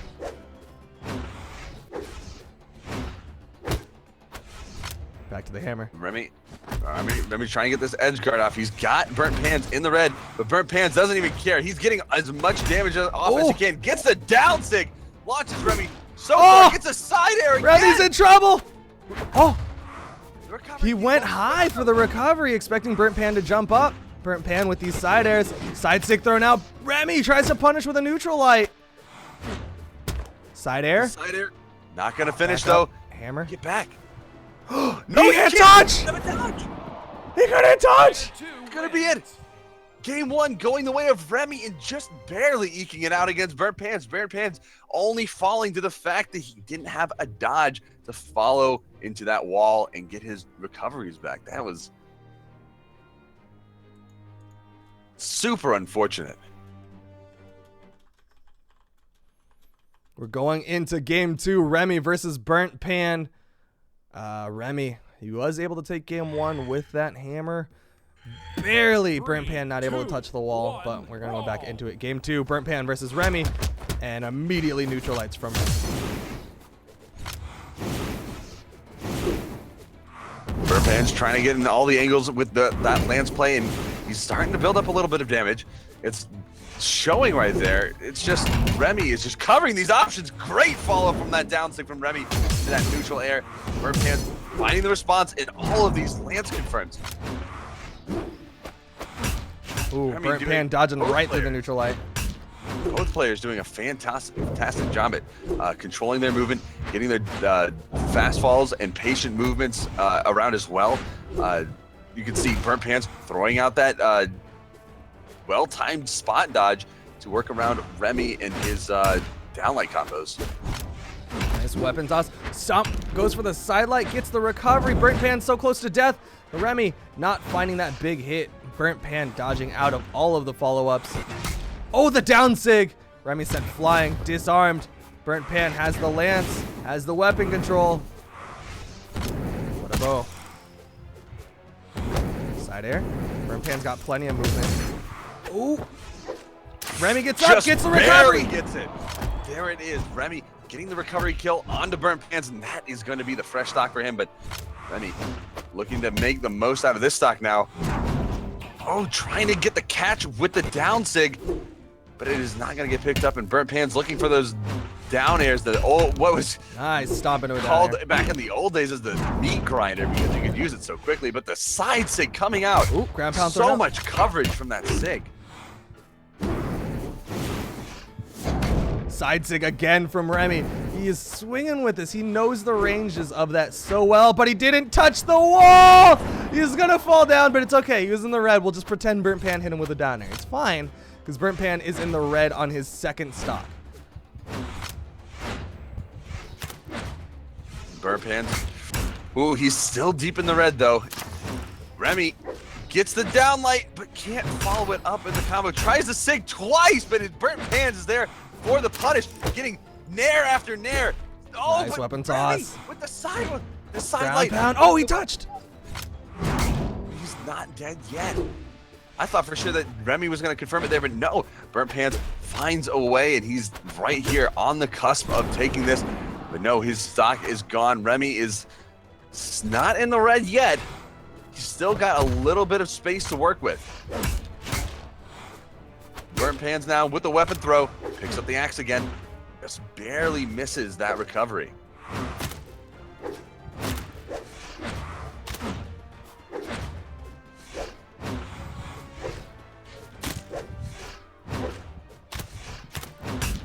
Side air from Burnt Pan sends him off. Dodging through the axe toss. Remy has no weapon. Back to the hammer. Oh, the weapon toss. Oh, the ground pound. Burnt Pan evens it up. Not too much damage, especially on this high defense Olgrim. Oh! Double Yo. tapped by the weapon tosses. That's 14 damage.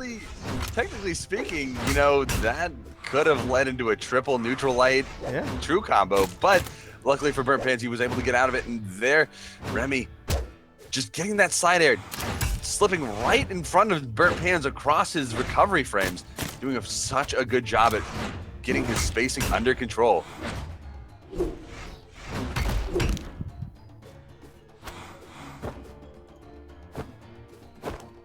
Oh, No touch. he missed the wall. Player 2 Thought Burnt Pan completely had a chance. I thought that was a hot bait, and then just like that, Burnt Pan just falls to his death. That was game 3 or game 2 going the way of Remy in a surprising turn. Wait, what's going on? Oh, they're going right They're going into it, right aren't into they? it. LDZ. Oh, man, no LDZ waiting around. Stevenator. LDZ not one to waste any time at all. Is this about to start? I guess so. And somebody told them that they were supposed to wait. Okay, guys, like somebody. LDZ said he'll give the okay. is- Are we? Well, what's the plan here?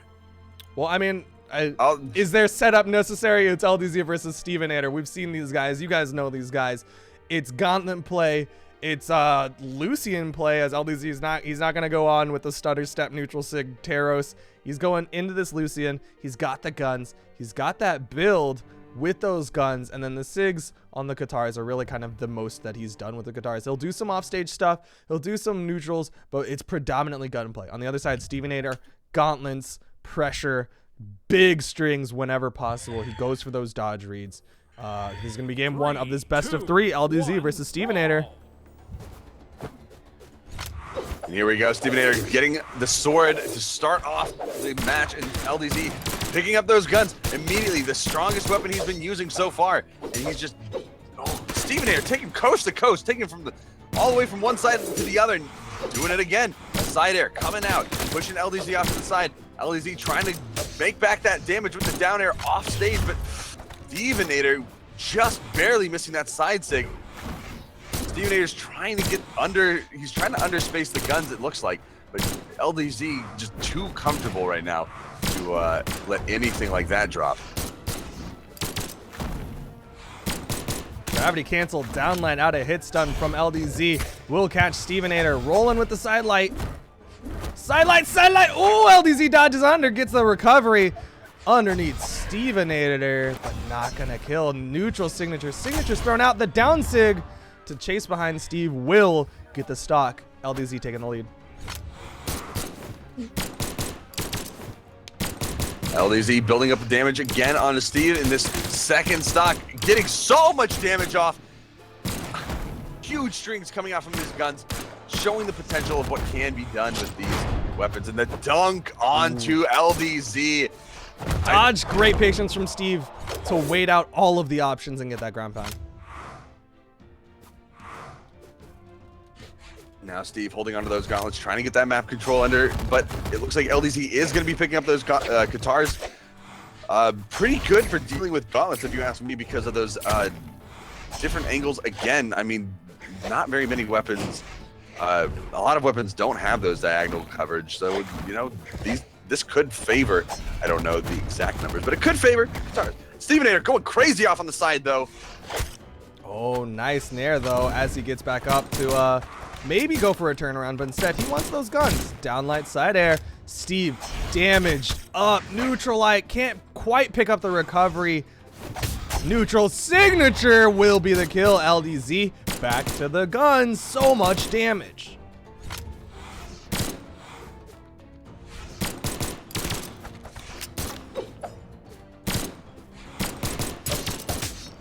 LDZ throws down the weapon, tries to get a combo out of it, but catches Steve with a neutralite. Steve follows up with his own neutralite, tries to go for the recovery. Doesn't connect. The side sig coming out. LDZ just getting so much damage off. The side air coming up, almost finishing Stevenator off on the side, and he just sends him off the edge again. LDZ is relentless with these guns, and he's just not giving Stevenator any room to breathe.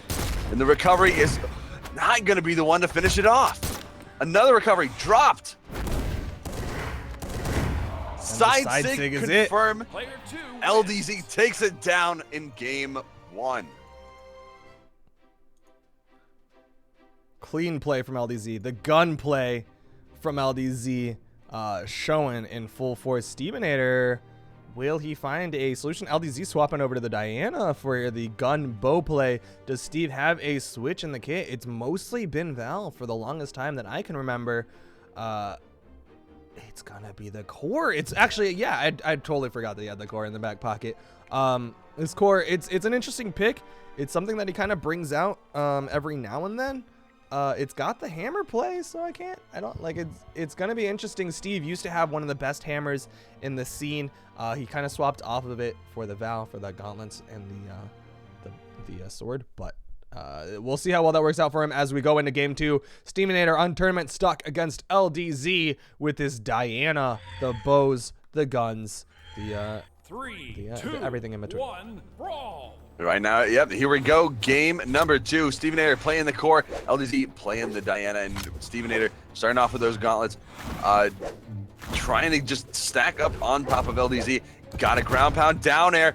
He's got LDZ on the side air. Ground pound! Can LDZ make it back? Oh, gravity cancel neutral. Barely misses the gravity cancel neutral sig. But still no damage response from LDZ.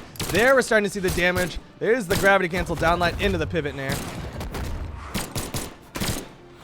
The movement in the very beginning, Steve, that is what we come to know and love out of him. Some crazy offstage edge guard plays. Oh, tries to go for the side sig, but doesn't connect. LDZ on the side, trying to play around with the gun spacing, just barely misses the neutral sig as well. Oh, but catches Steve on the recovery. In the sky. Oh, went for a down sig, but Steve was able to use his shorter active frames, that neutralite, to stop the signature. LDZ goes for the side sig. Steve interrupts, gets the neutral air. Steve takes advantage. And he throws the hammer away to opt back for those gauntlets. And the way that he started off that last round, you can't really blame him either. Down air off the side, goes for the side sig, doesn't connect. LDZ turns it around, gets a lot of damage off of those guns. Catches the neutral sig for the hot kill onto Stevenator. And LDZ on his old school bow. He used to play bow with his Koji. Now he's brought it over to the Diana for the effective build and the side airs. Lots of side airs. You're playing very carefully, staying in the air quite a bit, and LDZ can see that he's sticking to the ground, trying to get those neutral lights off when he knows he can try to catch Stevenator out. But here we go, LDZ trying to get the downlight combo off, but it is not going to connect. LDZ Working the bow. Stevenator turning it around with a neutral light. Down sig thrown out. Steve off stage, but he's got gauntlets for side airs. Hasn't thrown a single one out yet, and the one he does is the one that puts him right underneath LDZ's ground pound. Now he's got to work it back. Stevenator looking for that weapon. He's going to try to work this hammer, it looks like.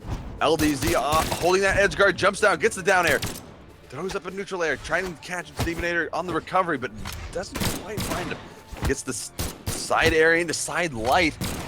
Ooh, Stevenator's got, you can tell how carefully he's playing. Trying to play around this gun. Oh, the recovery! LDZ with another recovery! No gravity cancel neutral signature. There's the neutral sig for the kill. LDZ is able to take it out in commanding game 2 over the core. Huge plays coming out from LDZ in that round.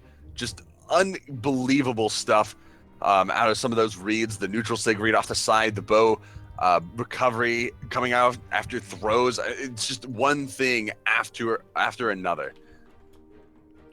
Really well played. I mean, it is LDZ really finding his form. This is the LDZ that we're familiar with. It's LDZ who can tech chase, keep this pressure, get this damage build so clean, so smart from LDZ on top of Stevenator, and he will continue on.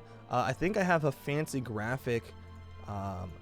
We just saw LDZ beat out Stevenator and Remy beat out Burnt Pan. When we come back, we're gonna take a short break. When we come back, we will see LDZ versus Remy. After that, the winner of that will go on to fight the loser of Boomy and Noel. So we've still got a whole lot more, 3 best of 5s and 1 more best of 3 for this NA 1v1 of the Spring Championship when we come back. But for now, we're gonna take a short little break, let you guys stretch your legs, make sure you don't get blood clots, man. Drink water, go to the restroom, get some fresh air, get some unfresh air if you are Raiden.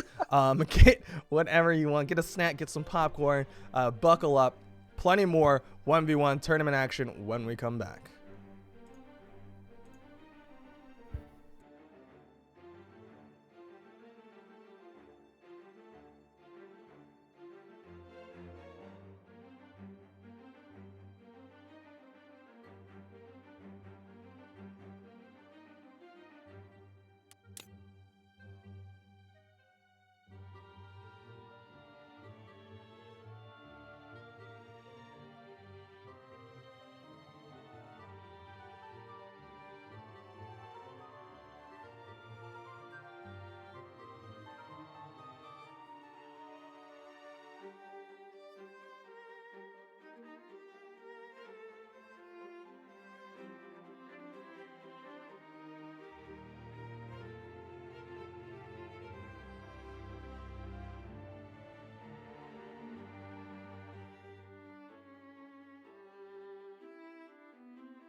Hello and welcome back to the Spring Championship for Brawlhalla. This is the NA 1v1s, and as we get ready to round out the rest of our day today, I do want to again promote tomorrow, because this isn't the end of the Spring Championship tournament. Tomorrow, we've got 2v2s. Froned, what are we going to start off? It's going to be high. Go? Huh? Huh? What are we gonna start off with? We're gonna tonight, start off with right EU. now? We're gonna tomorrow. We're gonna do EU 2v2. I mean, I was just gonna say we're picking up, but no, EU tomorrow 2v2. I want to say same time as today. So stay tuned. It was 12 o'clock Eastern time tomorrow. Spring Championship 2v2 EU, and a right after. So stick around. Watch again tomorrow. Be sure to be here. But moving on from that, we got this match coming up right now. Remy and Boomy. And as we ready said, to face off. dips. Boomy just hits the hot ejection seat on that one. But this is going to be our last best of 3 for the day. After this, we go into the best of 5s, winners finals, losers finals, and then grand finals between these players. So the winner of this next match guarantees a top 3 placement. Currently sitting in the other two top 3 spots is Boomy and Noel. Boomy of Denial, Noel of Flashpoint Esports. Will it be Remy who takes that 3rd and final seat, or will it be the champion of Brawlhalla of BCX 2016, the currently unclaimed LDZ? All right, well, here it looks like they're picking out their characters. Remy's not. Oh, I don't know what he's doing now, but the LDZ looks like he's going to be sticking to that. Diana, moving in off the momentum from the last game with his skill with the bow, and he's just going through characters right now. I mean, he's been playing Yumiko the whole time, but who knows? Maybe he's got something else in his pocket for LDZ. Hammer. I mean, Remy's got a solid hammer. He was very signature heavy with his Yumiko. Oh, no, okay. So he is going to be playing the Yumiko. Was just doing a hot bait with that Nash. I was going to try to defend it. I was like, oh, yeah, you know, hammer is fine. He was waiting for me to say go, but I already told him to go. But anyway, as soon as they're ready, we'll get this underway. And here we go. We have the maps. Remy banning out the first maps and leaving Mammoth Fortress on here, it seems. Always a safe bet. Oh. Sorry about that. What? Just bumped some stuff. But here we go. It is going to be game one of Remy and LDZ. Hopefully nobody's headphones got too beaten up by my cat just now. This is going to be game one of the last best of 3 for the day. Remy versus LDZ. And here we go. Both of these players starting off with Bo. Remy trying to get something in here, getting a couple neutral lights off, down light combo as well as into another recovery. Just dishing out a lot of damage against LDZ, but except on the wall, LDZ is just killing Remy and he can't get back at all. That's a very, very early Gimp kill off for LDZ. Now Remy's got to figure out a response. He's got to play a little bit more closer to the belt as he I guess he just wasn't giving very much respect to LDZ's bow. It's been a while. Oh, LDZ, he got the early stock with the bow play. Now he's on the gun play to get another one. Remy underneath him, trying to even it up, but he's taking so much damage from these guns of LDZ. Jump up in there, goes for the side sig, but LDZ just a quick land into the downlight side air onto Remy. This is looking like LDZ's game to lose already, as LDZ in a minute and 10 seconds has taken 2 stocks off of Remy. I mean, it's the record right now for the most kills by one person in a single match. I think previously it was like, what, Viper and EU got 2 kills in about a minute and a half, and this is already beating that. So in terms of spring championship record, this is incredibly fast. LDZ is just taking Remy to town, and now he's still at, nope, Remy takes him down with a ground pound, confirming that kill. LDZ did have the recovery, but it wasn't going to be enough. Getting right in there. Now Remy's going to be it looks like he's going to be throwing out some aerials, some hammer aerials, trying to throw LDZ off. But oh, you can't put yourself off stage like that against LDZ because we already know what happened once. The recoveries, that is LDZ so clean, taking it out. 467 damage over Remy immediately into game 2. Remy sticking with this Yumiko. Back to Mammoth. Hopefully Remy learned his lesson from game 1. We'll find out, but he'll have to play a lot slower, I believe. And a lot of what he was doing was just getting caught out, overextending against LDZ, getting caught out in spaces LDZ was very comfortable in. And you just can't do that against someone like this. They're just skill in general. And look at this, already pushing LDZ or Remy off the edge again. He's just so comfortable right here. You know, Sarah into a dare, Sarah into dare. Dares. Remy is down. LDZ in 30 seconds has already taken the first stock off of Remy again. Remy, he's just playing off stage against LDZ, and LDZ is getting the better of him with those Sares and dares from his bow play.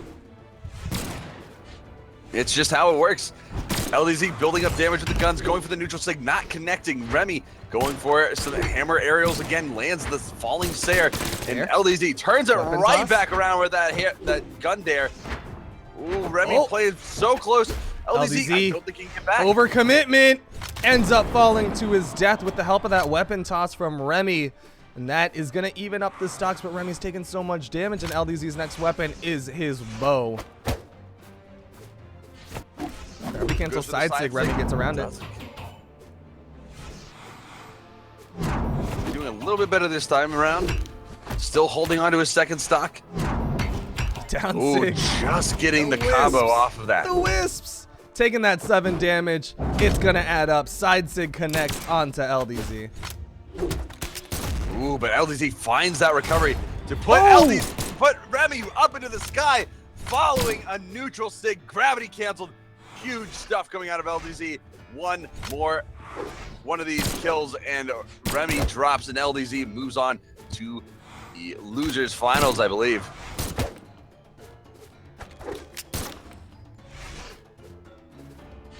Making his run through the lower bracket. Stomp. Remy went for a side light to follow up. LDZ is in kill percentage. The downlight does not connect as Remy gets just outside of it for that side air. Weapon tosses not gonna get enough force. LDZ gets back up safely. Remy gets underneath with that recovery, clearing the board, sticking with his hammer. LDZ's next weapon, I believe, is gonna be a bow though, and he has shown his bow play. No, it's the guns. I didn't see him prime it. My side scenes though. All right, well, here we go. LDZ building up damage, getting a downlight Sarah combo.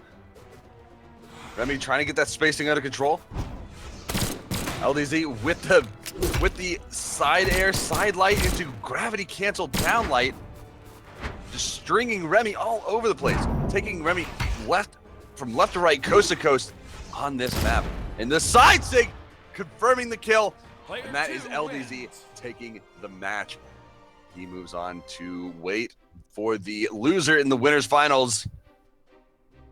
And he might be setting to make a grand final run over to through the grand final run through the lower bracket. Slight map stage mishap, but like you're saying, coming up next is going to be Boomy and Noel. That was the last best of 3 between LDZ and Remy. LDZ able to close it out in game 2. Just the solid bow play, solid gunplay, showing his Diana. But we have potential to see another Diana, namely Boomy's Diana. And I said that as I brought up the graphics. So I was like, oh, no way. Oh wait, he's on a Vrax.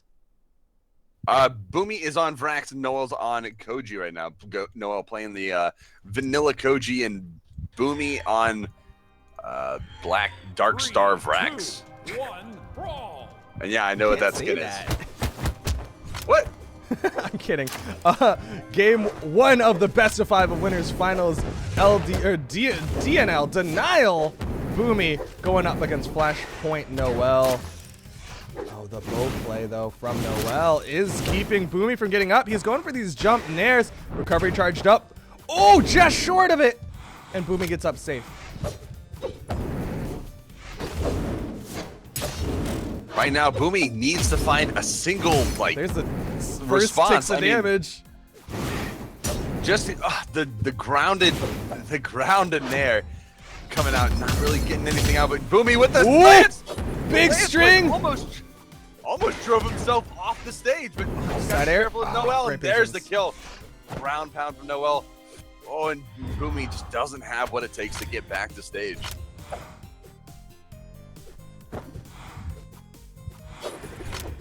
Back onto the guns against Noel.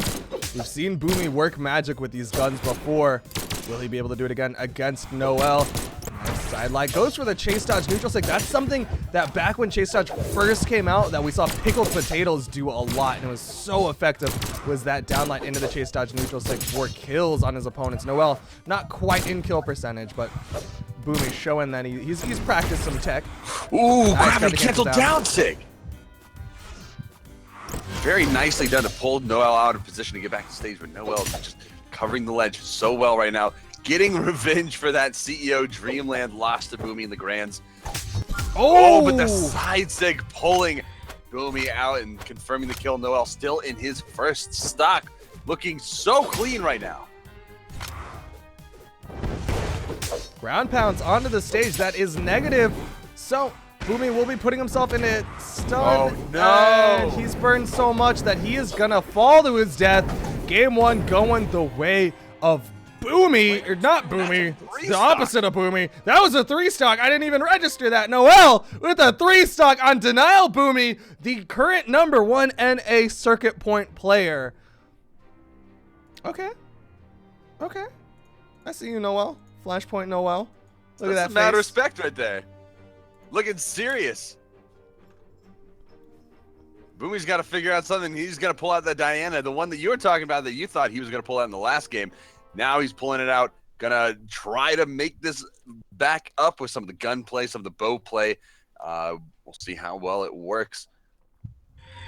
But damn, 3, Noel 2, looking really clean with that last game. Same map, different character on Boomy. Noel dodging around, has the sword advantage, but Denial's Boomy is going to go onto his guns. Didn't see too much on his guns last time. Noel just so much pressure kept him from getting that momentum that we've seen from Boomy's gunplay, but we're seeing him go for a little bit safer play, going for these fadeaway side airs against Noel. Well, Noel's just pushing Boomy off to the side. Boomy has barely been able to get any damage off of Noel right now. And barely touches. Oh, off stage. Noel goes under. For the under map. Noel is really trying to get this. Gets the ground pound. Oh, just barely backs off in time to avoid that neutral air. Oh, and Boomy, getting some of the unarmed attacks and dealing a little bit of damage here and there, trying to get Noel into the orange. Down sig! And down sig.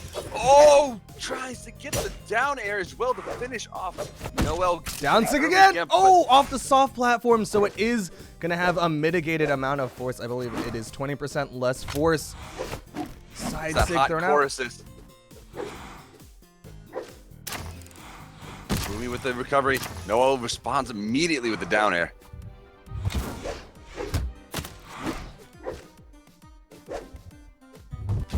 Oh, dodges through the side sig, but Noel dodges the wrong way for Boomy to get that side signature.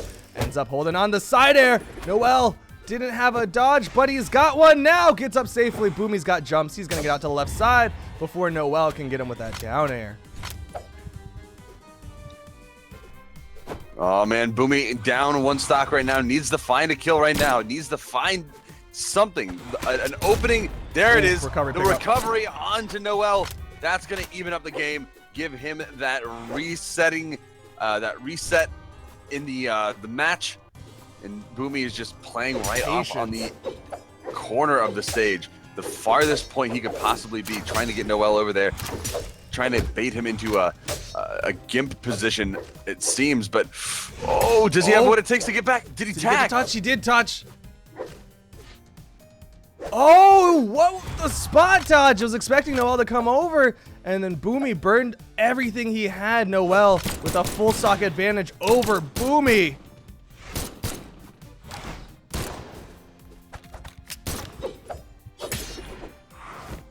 Gravity cancel side sig will get back up safely. Looking for these slide charge down sigs. Slide charge down sigs from Boomy.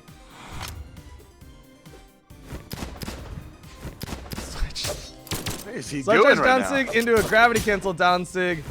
Boomy just really wants to hit down sigs. He wants to hit something, all right. Noel just Great punish. wanting to play this so cleanly right now. Just not taking any chances. Boomy just slide charged down sigs again. Oh, that was his chance, but Noel was able to interrupt.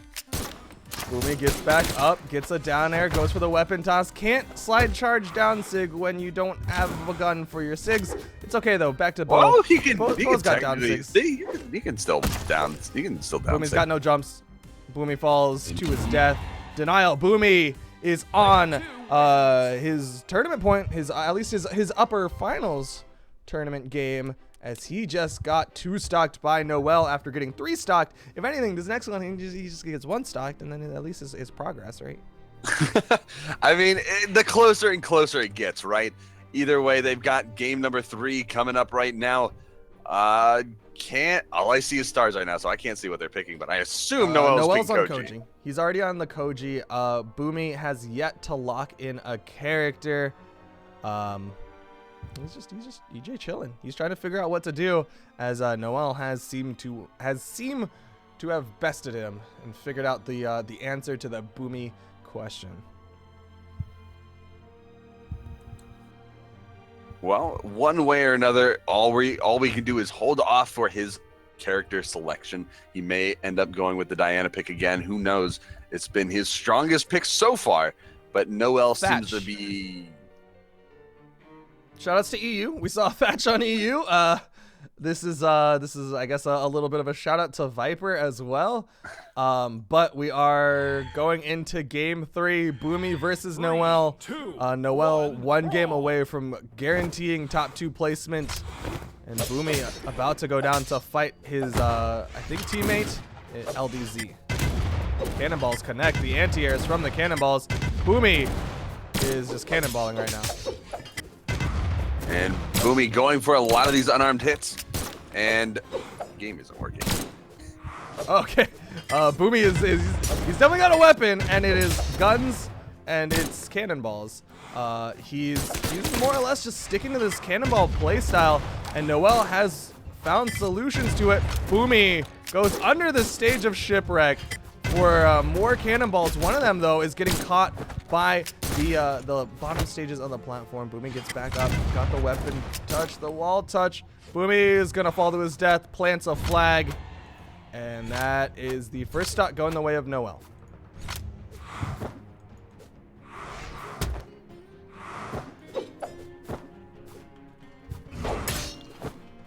Boomy doesn't have guns, so he cannot be doing those cannonballs right now, at the very least, as he goes for a gravity cancel side charge down light against Noel. Now he's looking for some of the Thatch signature kit, just giving a general show of the signatures on Thatch.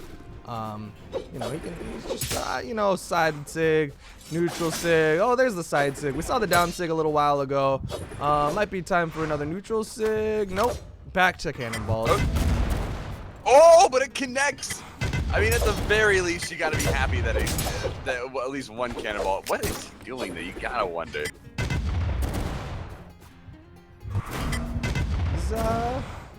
He's a fan of cannonballs. I mean, he's the Santa skin. Merry Christmas, I guess.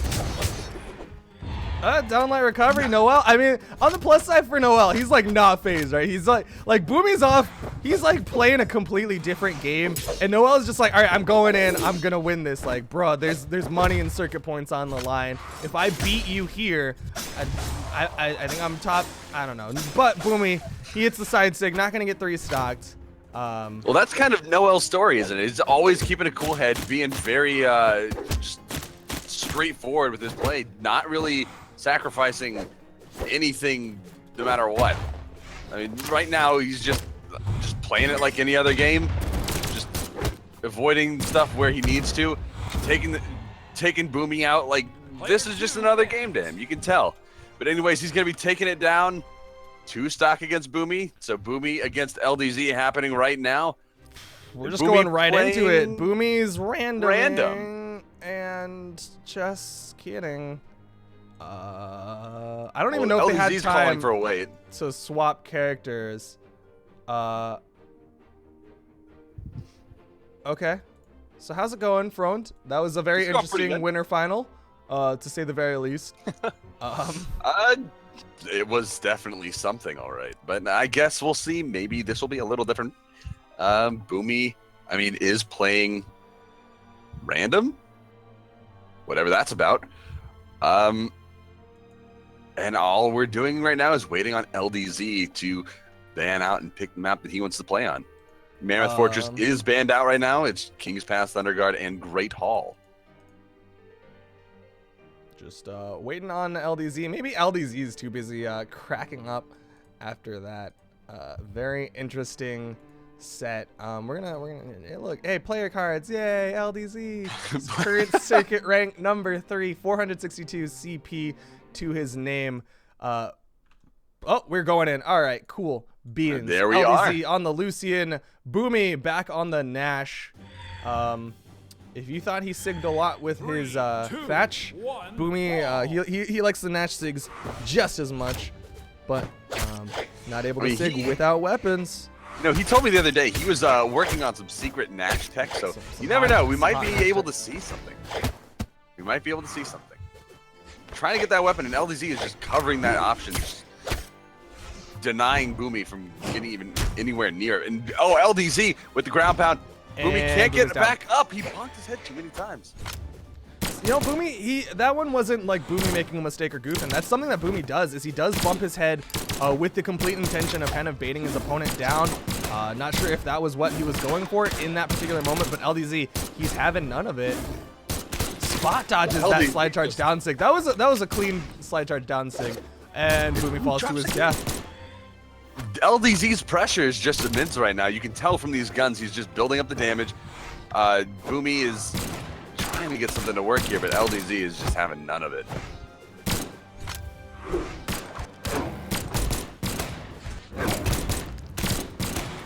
Side air into a sidelight, side air from LDZ. Boomy close out the recovery, and that is LDZ's signal to go off stage. Boomy gets back up safely, not going to bump his head that time. They both get back. They were both exhausted, too. So, Boomy with the recovery, trying to get the sidelight. Fade away stare from LDZ. And perfect dodge timing on LDZ's part to avoid the down stick. Boomy just about on his last legs on this stock. There's the dare, and LDZ is going to get the 3 stock over Denial. Boomy. A lot of damage built from LDZ in that very short amount of time. Guess that's just, what happens. Boomy decided to take a risk on picking random, ended up getting Nash, and it's kind of nothing similar to what he was doing on Diana or any of the other characters he's had success on, and maybe that just has something to do with it. But either way, LDZ, on the other hand, just absolutely dominant, landing pretty much everything he was throwing out. I mean, very few attacks LDZ actually threw out didn't connect, and whether that's just LDZ's ability to just read out Boomy and his movements or what, he just killed it that match. Really well played from LDZ with his gunplay. This time, a little bit more thinking between the two.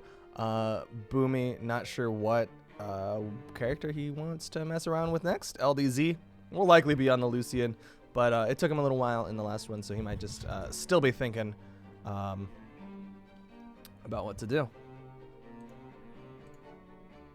All right, well, we're just waiting. LDZ asked for a quick pause, it looked like, just a 1-second pause. So let's, do we have their player cards, I guess? We can talk about that if we haven't. We saw the LDZ one. Hey, there it is again. On the other side, there is Denial Boomy with his #1 circuit ranking, 782. I'm bad at numbers. 782 circuit points to his name. First at CEO Dreamland, first at Stream Me Legend Series, second in the Brawlhalla Winter Championship behind LDZ, and fourth in the BCS Spring Showdown. Boomy has been doing so incredibly well as of late. Interesting to see him start to fall apart here at the later stages of the Spring Showdown. But I mean, sometimes tournaments get exhausting. I'm sure there's some of you out there who are a little tired as well. Maybe you want to take a nap. But Boomy, maybe go get a snack. Yeah, he's gonna keep you awake. He's gonna keep you on the edge of your seat. Never know what's gonna come out of Boomy. Unpredictable in life, unpredictable in game. It's all about those mix-ups everywhere, every time, all the time. And well, it looks like LDZ now, he's back from whatever he was doing, and he is all ready and set to go. He's just waiting on Boomy to get out his character.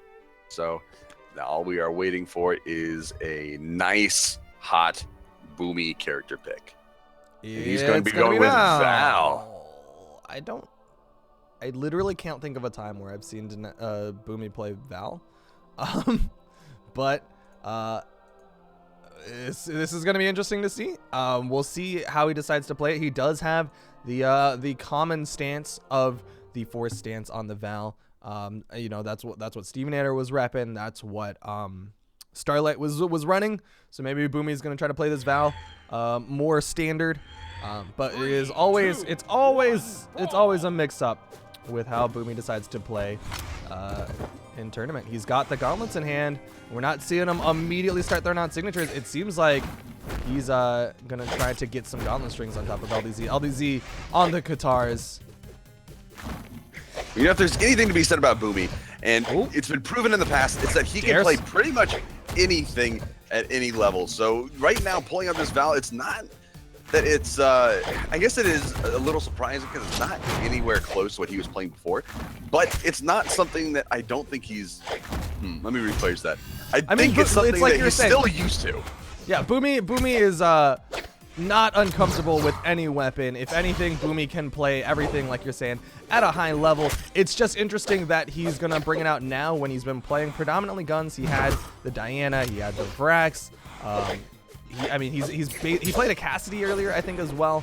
So it is interesting that suddenly he's like, I'm going to swap on over to the Val. But showing his prowess. He's gotten the damage lead over LDZ. Gets that nice jump down air. Ground pound goes down, but LDZ was riding alongside it. Falls to his death. Couldn't get that nair for the chase dodge.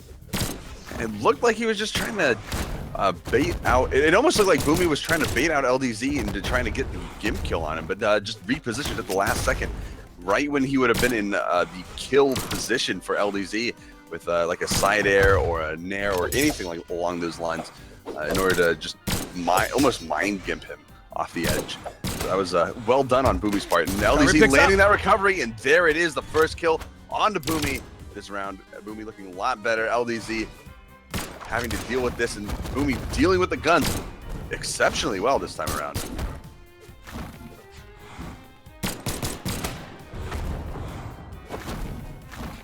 Oh, and he pulls him right out of the ground pound. Very well timed on Boomy's part. And LDZ now trying to get that spacing under control. He's in the red.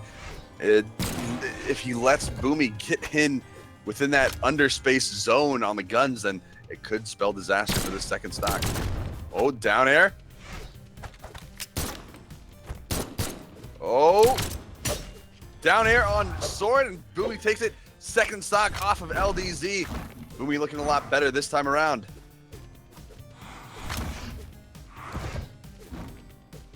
Here we go. LDZ trying to get these guitars to work, getting a little bit of damage here and there.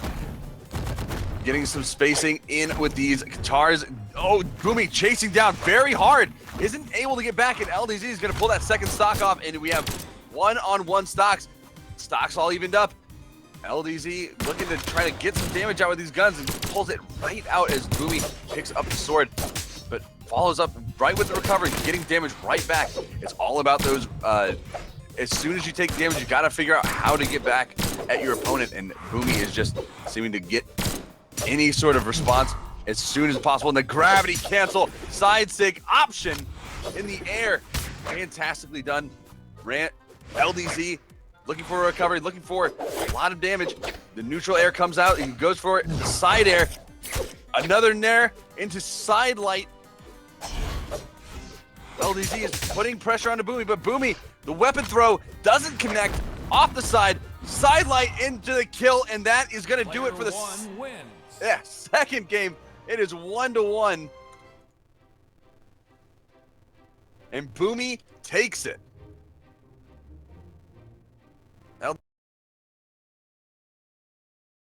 Found something in that Val, something that we didn't even see, because it was a little bit of an unusual pick to us. All things considered, he hasn't been playing that at all. He's been mainly just holding on to that neutral game with the bow and the guns on Diana, and now opting to play this Val pick. It's a little bit different, but it's interesting, and it's working out for him because it allows him to get in on those guns and get into all of those underspace zones to deal damage and throw him off guard. But anyway, Gauntlet play was clean. I mean, it's kind of like we said. Boomy, strong with a lot of characters. He's kind of got the biggest character pool because he knows each weapon through and through. And it just comes back to that ability to essentially just play every character. He's put the time in to know all the weapons, know pretty much all the frame timings. Maybe I don't know about his ability to play Scythe. It's possible. I haven't seen it. I might have seen it before, but it's not in recent memory. Either way, him being able to pull out that Val as a pocket pick and do exceptionally well with it. Fantastic stuff. And I guess Boomy is might prove me wrong. He's flashing that he's hovering that Mordex pick. So who knows? He might end up picking out that Gauntlet Scythe duo pick out of Mordex. So you never know what might happen. Successful with the gauntlets earlier, so you never know. It could be good.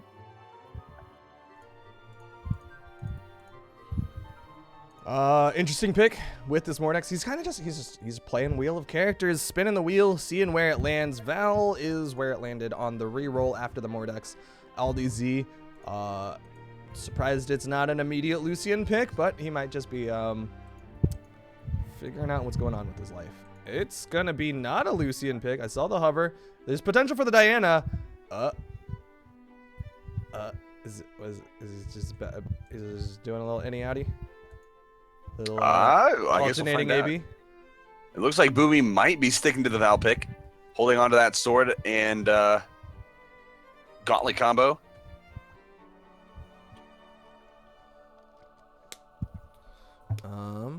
LDZ, I mean, he's just thinking about this. It's tough, apparently, as LDZ is going to swap to the Diana. It's going to be LDZ on the Diana going up against Denial Boomy.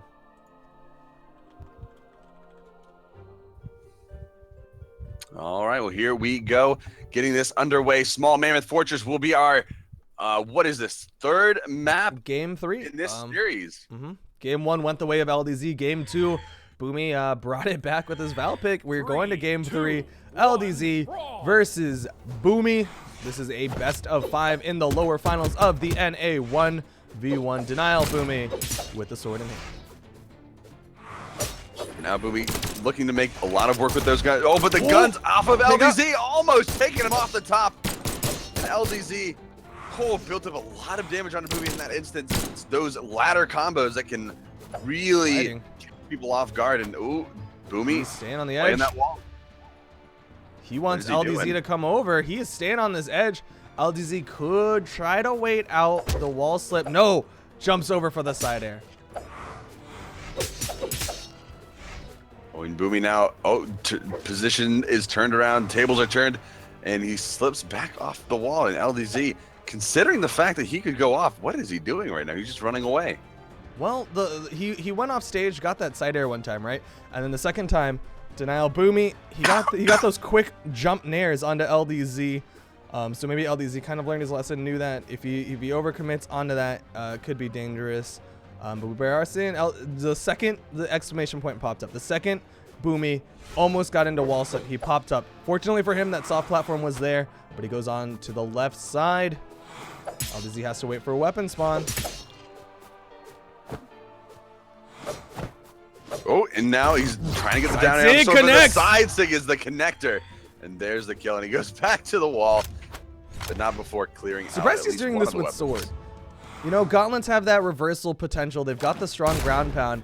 Surprised he's doing this with sword. LDZ clean 2 ground pounds on top of Boomy, salutes him goodbye and sticks with the guns. Oh man, LDZ just ready to take. He's not having any of this. You can tell. Boomy just wants to stick off on that side, try to go for these baits, but LDZ, he's comfortable down here. Especially, I'm surprised he's not even going down with bow. He's just sticking to the guns because that. I think in one of the more recent patches, the gun down air got a little increase in force, so it's made it into an even better option when trying to catch people off on the edge. So I guess it makes a little bit of sense. Neutral lights from Boomy. Nice offstage play from LDZ. This time not letting Boomy sit on the wall, waiting for those wall slips. Instead, he just goes on over, goes for the edge guard. Nice spot dodge into the downlight side air. Has the damage advantage. Ground pound thrown out, but Boomy just stays in that push-off column, waiting for the opportunity to get back up. Now he's going to do it with the gauntlets. The gauntlets have that reversal. They have the nair. They have those ground pounds. They have the dare. We've seen Boomy even go for that side air. Weapon toss from LDZ. There's the exclamation point. I think LDZ's actually counting and waiting for Boomy to get close to that wall slip number. And the second he's about to get into it, you see the exclamation point. LDZ thinking about going over, but Boomy is keeping track of it as well. Oh, the neutral light comes out, knocking Boomy away. Boomy just waiting, playing that waiting game again.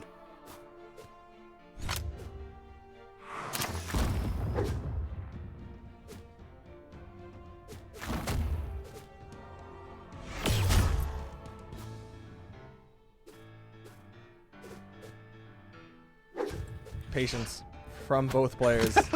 I thought you were just going to end it there. Just yeah, patience. just patience. Oh, and there's the wall slip. He's state. running out, but he gets the side air into the weapon toss, plants the denial flag on the stage that he has really, I mean, like that planting of the flag was probably the longest he's seen on stage. Well, I mean, Off at stage least play. it's something, right? And now, oh, he tries to get the gimp again. Toss. LDZ Side ready air. for them with the bow, and Even there's up. the second stock. It's all even. LDZ. Oh, I'm surprised he's not sticking with the bow. He knows that. I feel like. Oh no, his Boomy. Never mind. Too soon. He's sticking off on the edge. Oh, and LDZ just barely misses the down air. Misses another one. Point. 4-stop. LDZ just gonna wait. He's just gonna chill. He's just big chilling. Let in a neutral light.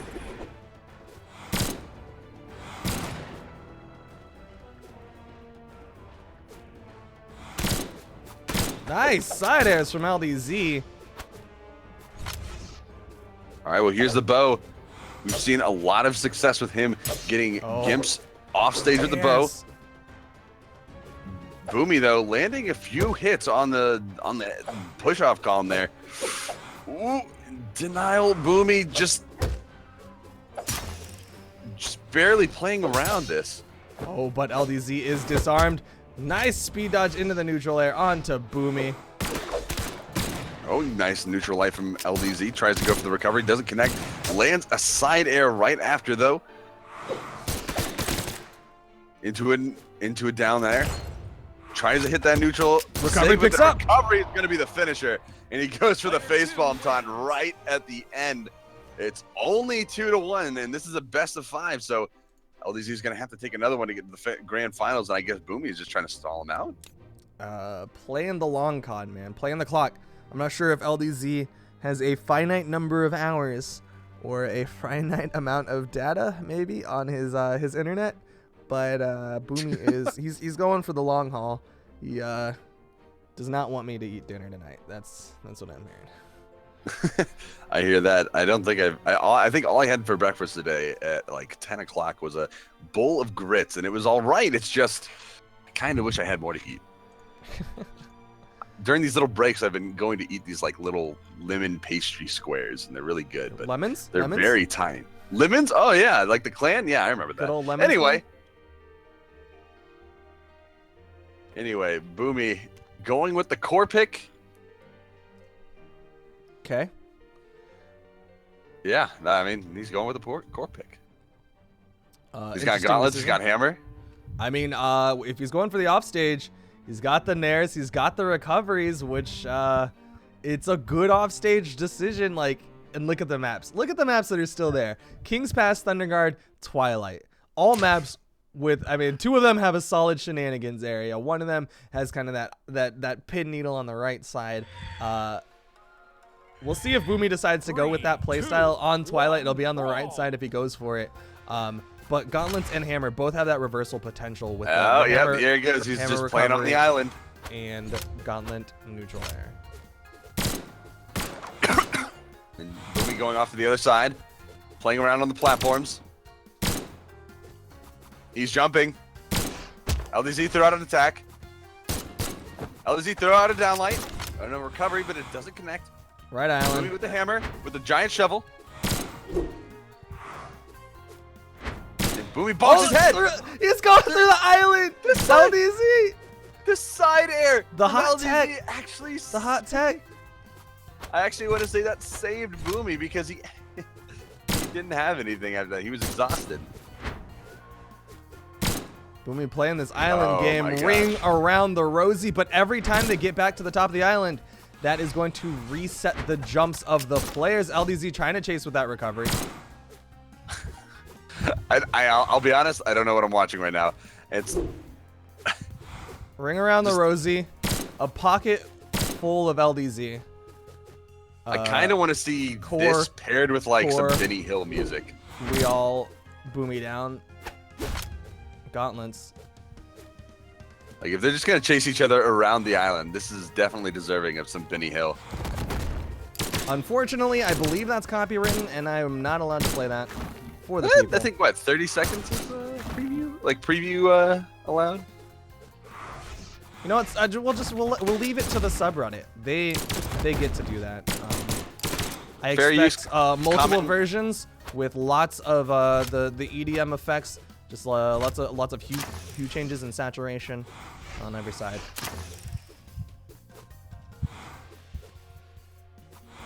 And Boomy, getting a little bit here, and LDZ hitting a side air, trying to go for another side air. Oh, Boomy just barely missing ground pound, and LDZ going for the chain dodge into neutral state, but it doesn't connect.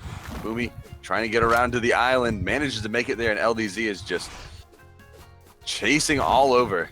Oh, wall slip state, but Boomy does reset.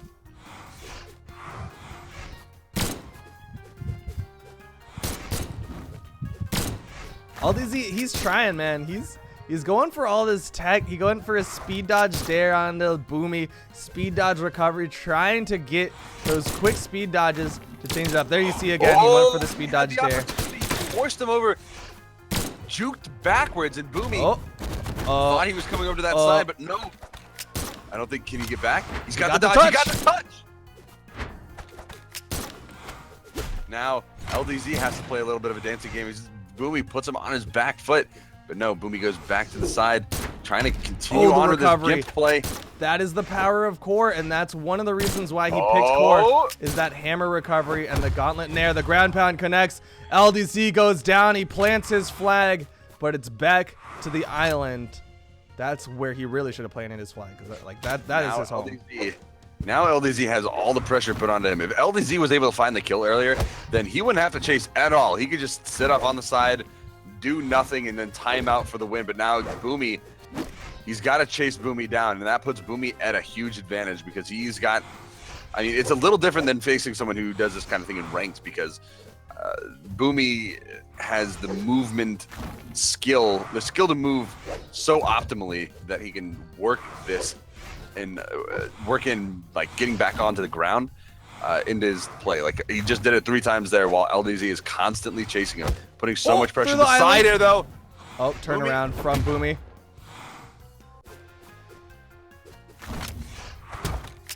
Oh, recovery dropped for LDZ. Boomy with a slide charge flag.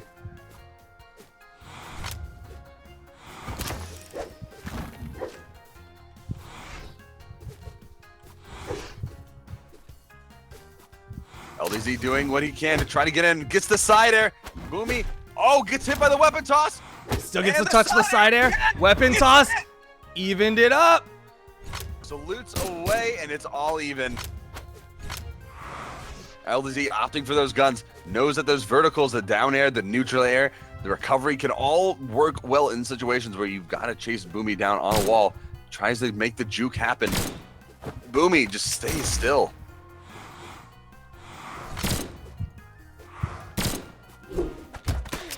Recovery picks up. Oh, he drops the last blast. Not necessary, as he does need more damage onto Boomy.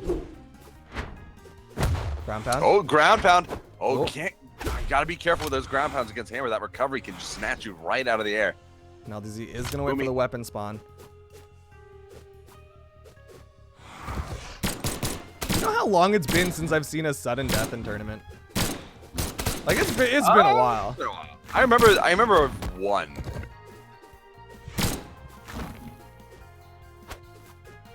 The only sudden death I can think of right now was in the Brazilian qualifier, I think, with Skroyen and Kreutzberg. Oh, is that gonna kill? No, it's not. The recovery. Oh, the turnaround. Quite gonna do it. LDZ does get that wall touch. He does have quite a bit of damage onto Boomy.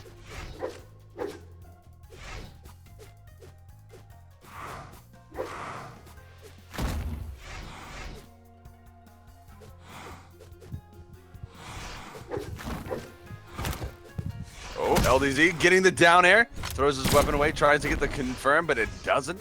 And now Boomy goes back to the wall.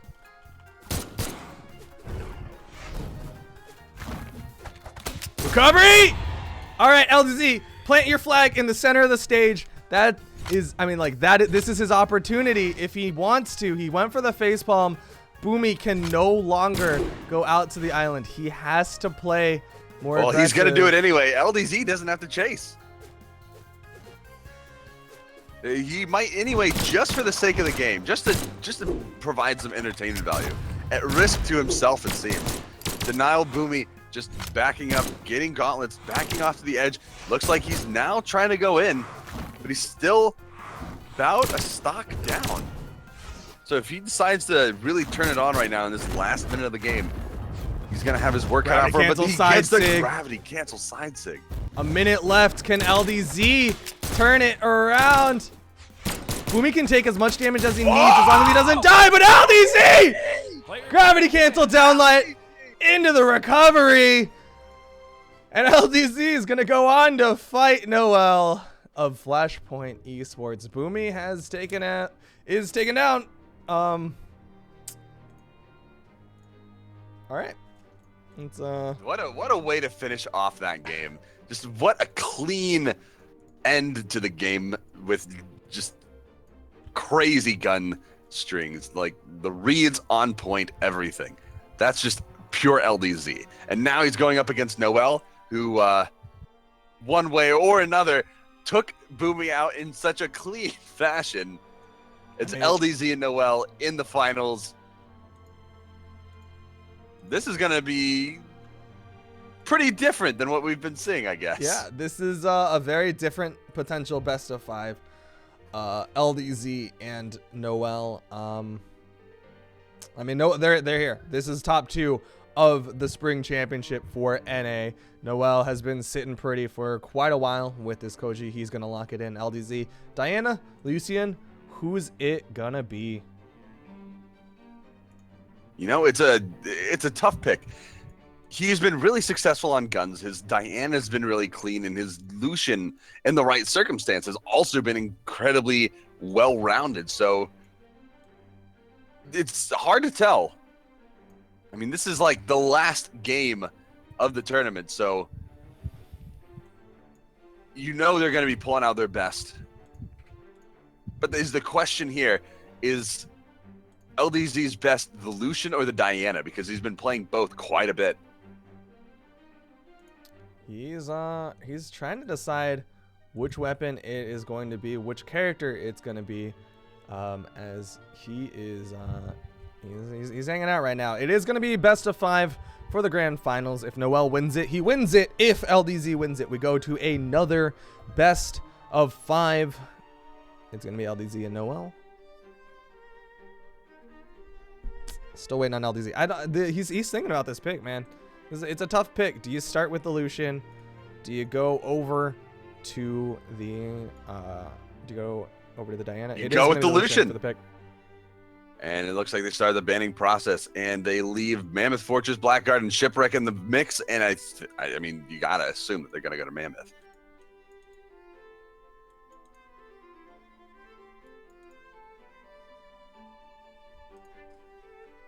No. I'm giving him the A-OK.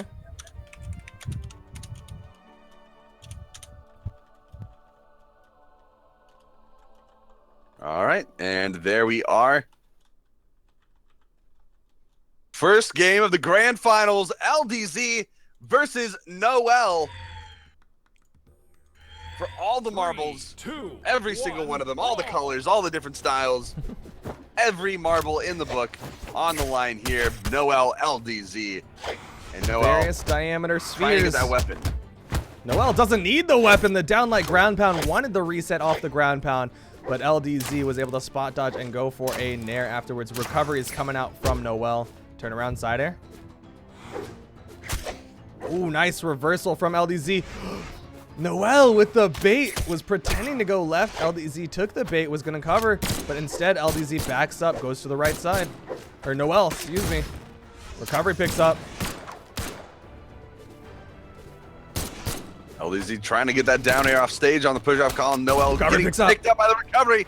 LDZ looking for a finisher right now and goes for the neutral stick, but is not going to be able to connect it. Noel finds the recovery to get back on stage, and it is back to the neutral. Side sig connects.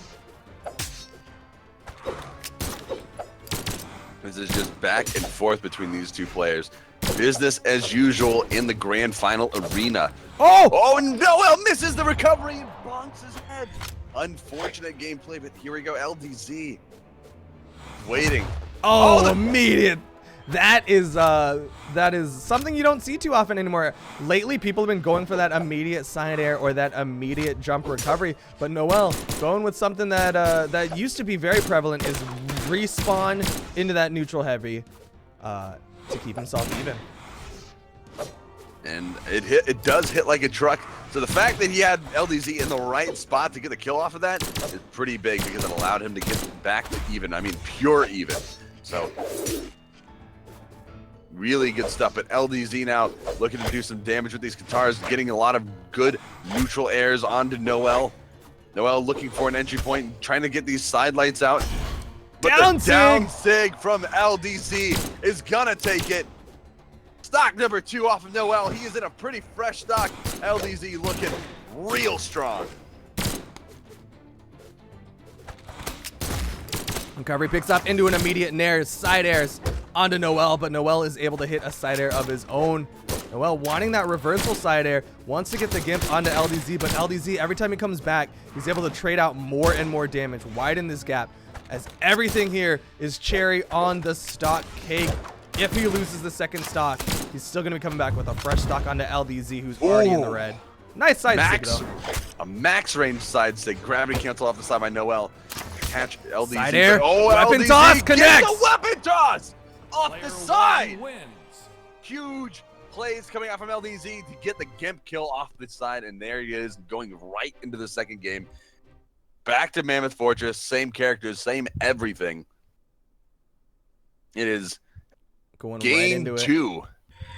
LDZ looking for the reset to take this. 3, 2, 1, brawl.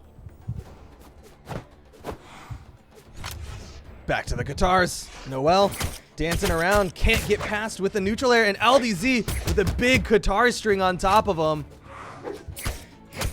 Down LDZ, air. oh, trying to go for that gimp. Gets a good bit of damage off, though, as Noel tries to recover. And Noel's just backing up, trying to keep the spacing between him and LDZ as best as he can hold it. But LDZ just getting inside of Noel's underspace zones and just making it so difficult Oh, still for Noel touches to get anything off the vertical the bottom hitbox. edge of that side air. Oh, but Noel gets back up. So much damage has been put onto Noel, but there's still that potential for that gimp with the bow. Noel has disarmed himself. LDZ has disarmed himself, but LDZ picks up the only weapon spawn, that gun. Staying under. LDZ finding the side air, looking for a down air. Oh, But Noel is going to find something. The side air from LDZ, connecting, almost taking out. Recovery. Recovery, dropping and picking it back up, taking Noel off the top. LDZ looking so strong right now.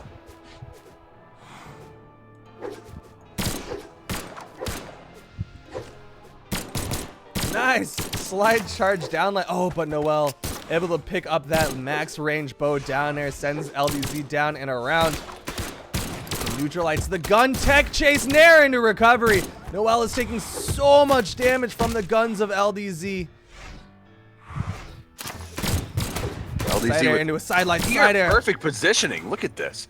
Able to line up his spacing with those side airs, side lights, down airs, and just move on a dime with that high movement speed of Lucian to pretty much get everything he needs. And Noel trying to get in. All he needs is a side air, really. Chasing. And, oh, Nice there it is. movement. And He's still got the recovery. he Yep. just gets back. LDZ is going to pick up the guns. Could see a side signature here. No, it's going to be the neutral thrown out, and Noel is on the other side of it. Oh, the turnaround dare. Weapon toss. He's done that so frequently. Ends up getting that ground pound afterwards. And that is going to be LDZ sitting pretty. 3 stocks to Noel's 1 in the red. So Noel should be able to take down this stock if he can get the hit that he needs. Down sig will be it. Well, he found his first kill this game. He's just got 2 more to go. And with the pressure that LDZ has been putting out, that might be a lot to ask. LDZ now covering the upward options, trying to get the gimp kill on Noel, holding that space above him. Noel turning it around, getting the down air. The gimp from That's Noel. going to be it. The evening of the stocks so quickly. Noel pulling this back in favor. And now this is not looking so difficult.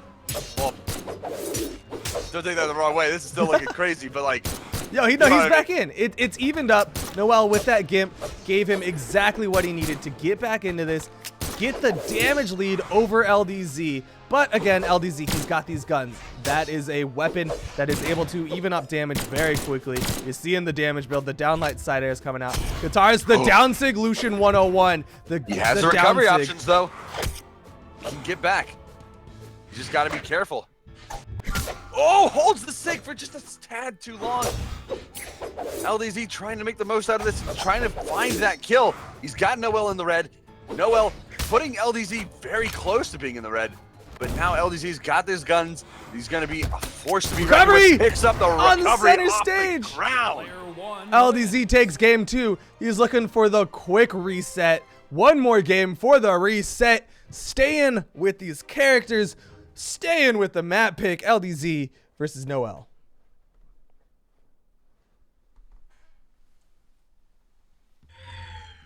Game number 3, and if LDZ takes this, it is reset time. Nobody left after that, just Noel and LDZ in the ring.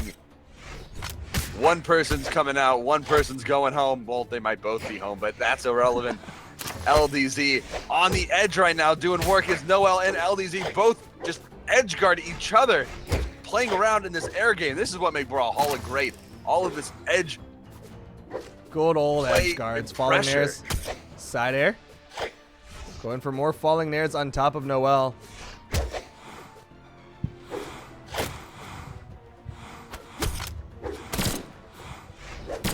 Downlight into a side air from LDZ.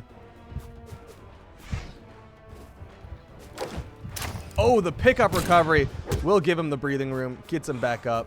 Chasing after LDZ off stage. Turnaround side air. LDZ, he's got the recovery. No, he doesn't, as Noel interrupts with a down air and already knows it. Back up on stage. Just wanted to watch the explosions, though, as he wasn't yet ready to deny that weapon. LDZ right now with those guitars looking for the kill on the down sig. Finds the side sig, or the side air.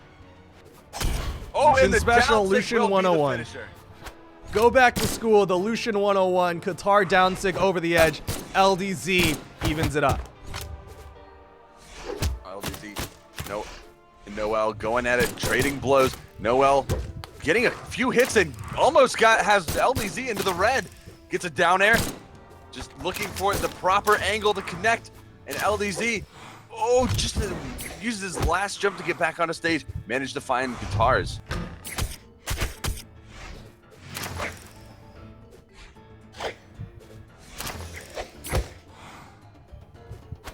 Weapon toss, but it does not connect, and Noel immediately disengages.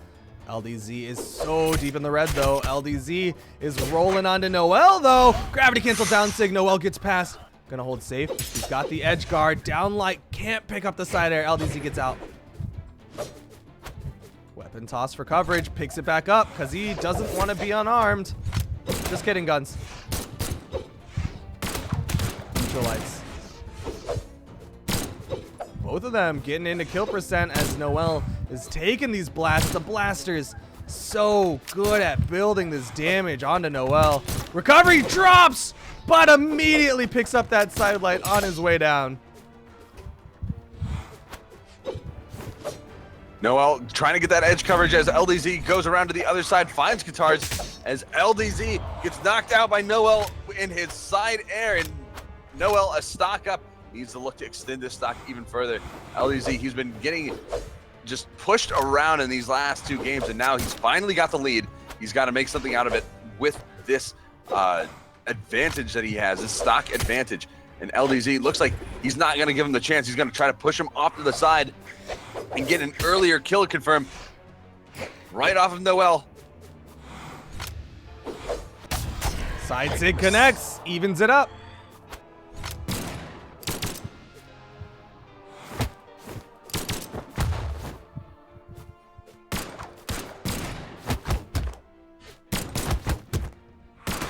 Noel trying to get to the weapon spawn, but LDZ is just guarding him so well. And LDZ now, getting more neutral light, side light.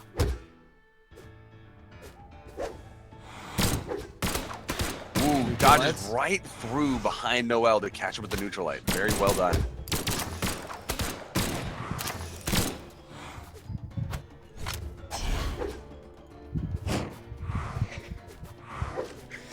This offstage play from both of these players. Noel and wall slip.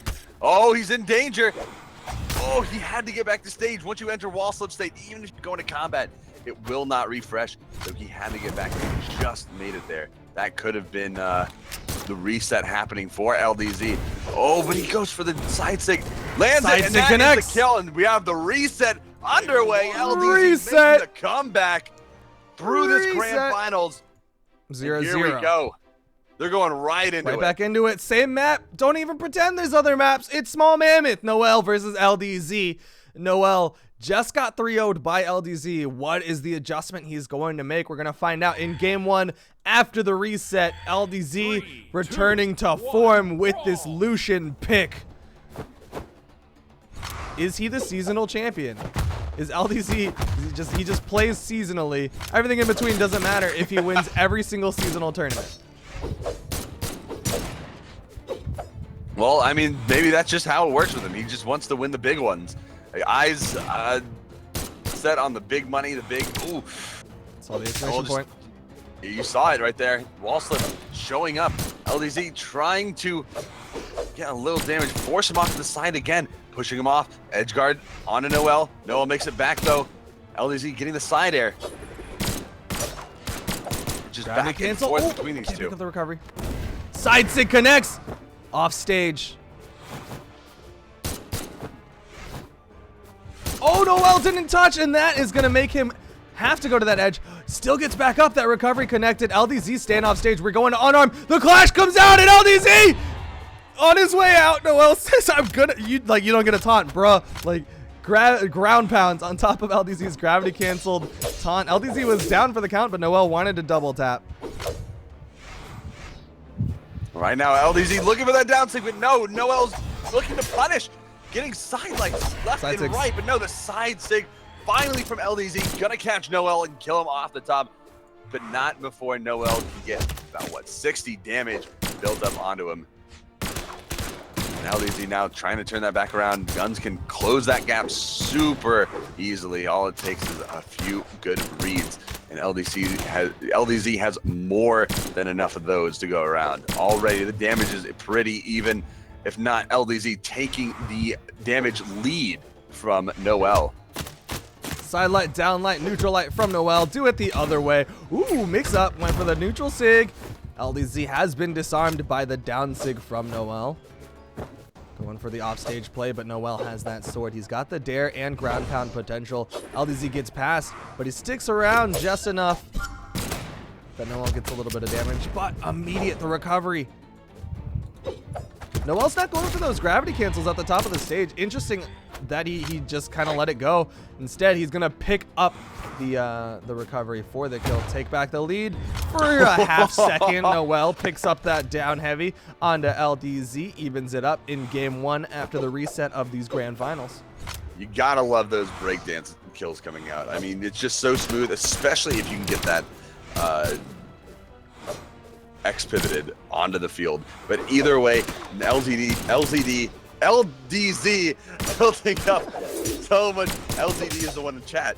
LDZ building up so much gun damage right now, getting these dares, stairs, neutral lights, all these combinations of moves just strung together onto Noel to build up the damage. But Noel bringing it back in kind. The damage so even between the two players. It's uncanny. Falling side air.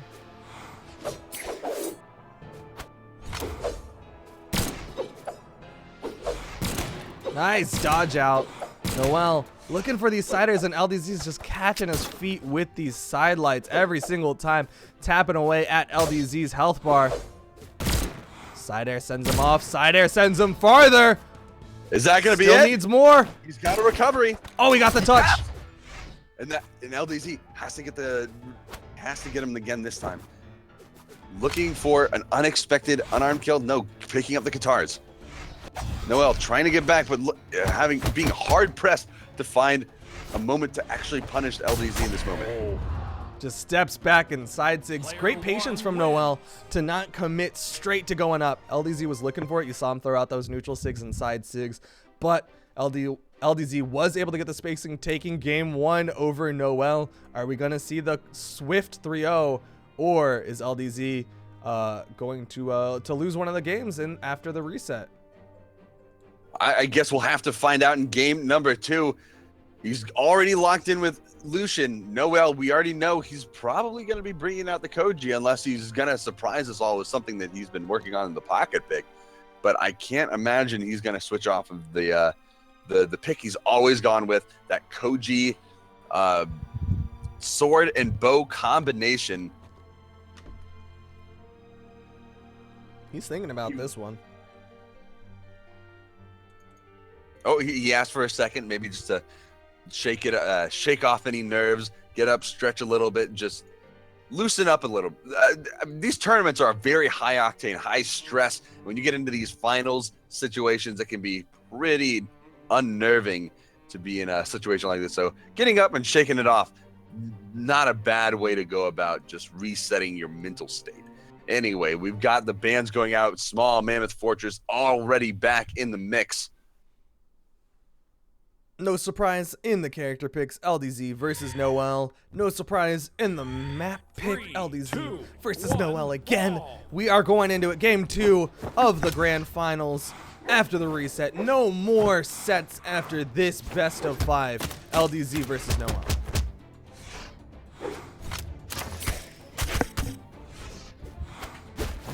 Noel starting off strong with a little bit of bow action, but LDZ responds in kind. All the guitar damage coming out onto Noel all at once, it seems like. Just a little bit here, a little bit there. Noel, stuck underneath the stage, getting ground pounded. LDZ turning it around.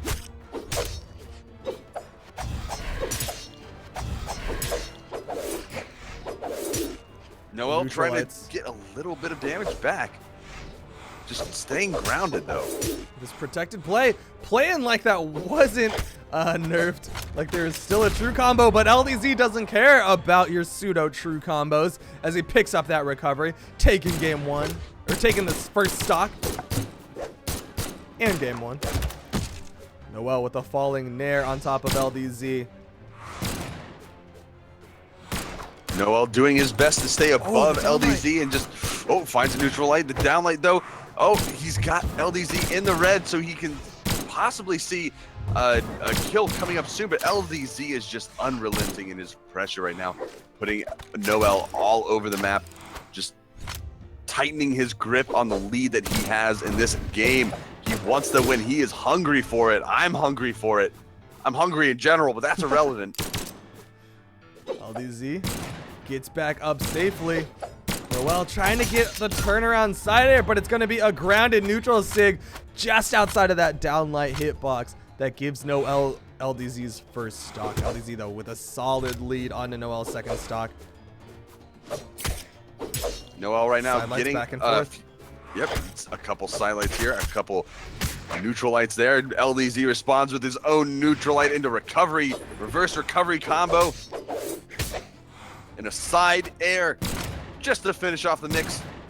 LDZ looking to get another kill onto Noel with the sides. And now it's one stock away from putting it into match point.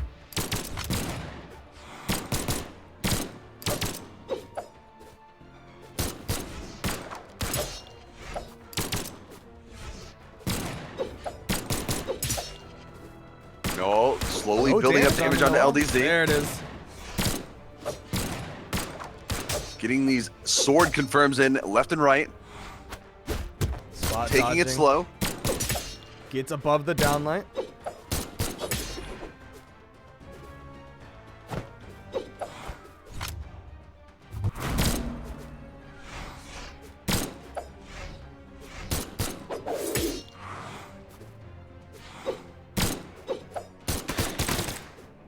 Down airs from LDZ. Noel gets up.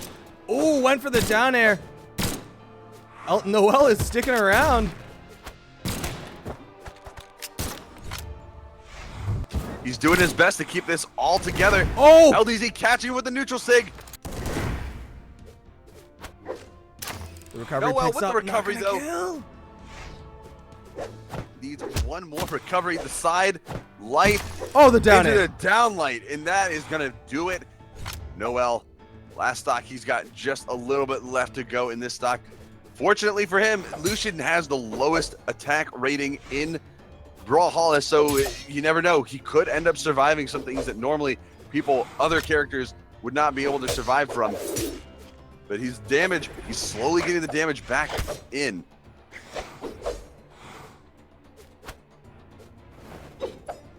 Oh, Noel. Uh-oh. Fallen. All he's got is that Does get dodge back left. up. He's got back up. He's evening up the damage. Great patience avoids that recovery. LDZ out to the left side. Noel trying to down sig to get back into position. Oh, you saw the exclamation point, but LDZ was already on his way back onto the stage. Noel with these nairs. Side sig. LDZ's off. We're going to a game 3. And Noel has evened it up 1 apiece. And they're going right back into it again. They are wasting no time. They want to get these out of the It's gonna way. be the same map. No, it's not. Shipwreck falls for Noel. Not going to Mammoth. We are not going to be seeing 6 Mammoths in a row, or I guess it would be 7 at this point. Noel versus LDZ. It's going to be on Shipwreck. I think he was watching LDZ doing a lot of under the map recoveries to get back on stage, and he wants to. If I had to assume, it's picking this map as another flat map, but it's much harder to go underneath because of those 2 divots. Also the fact that you can probably just run across the stage even faster, so we'll have to see if that comes into account at all. LDZ being held off by Noel. Noel just getting a lot of little chip damage in here and there, and which is what won him that last round.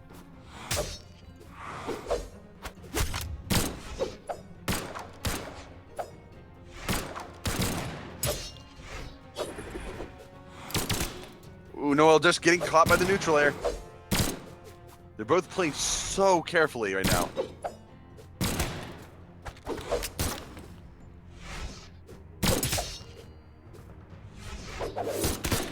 Down air from LDZ. He's gotten reasonable trades against Noel. Nice chase into that neutral light.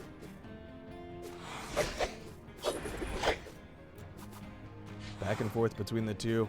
No big swings, no major commitments. They know that this is critical. This is the turning point. Winner of this is 1 game away from the grand prize. Loser of this will have to win 2 in a row.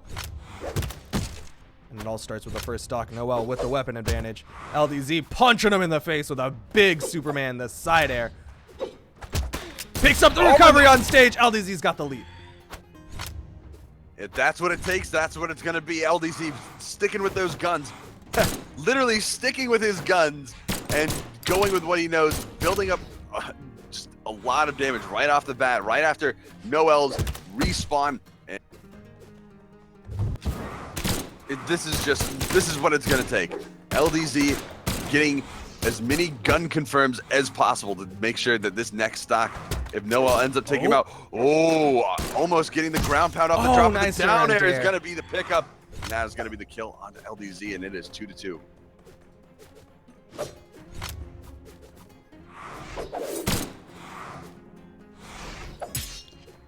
Jump in air, Noel trying to even up this damage difference.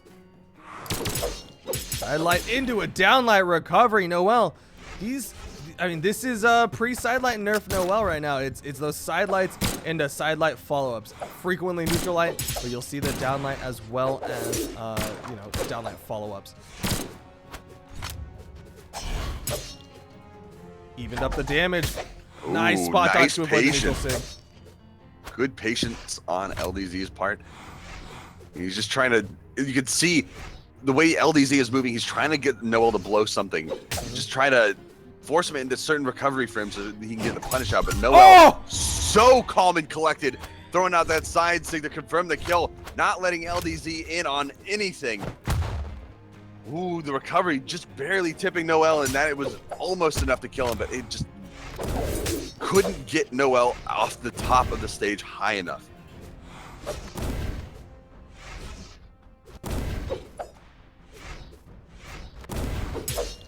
Noel, now he's working on widening the gap, but LDZ with another grounded recovery will even it up. He's in the yellow, but he's got the guns. He can go blant, blant, blant, and even up the damage just like that. There's the neutral light. Now, Noel's trying to make it to that weapon. LDZ knows exactly where he's going. Oh, but Noel just barely slipping right under that gravity canceled down light from LDZ. More gravity canceled down lights from LDZ. Even it up.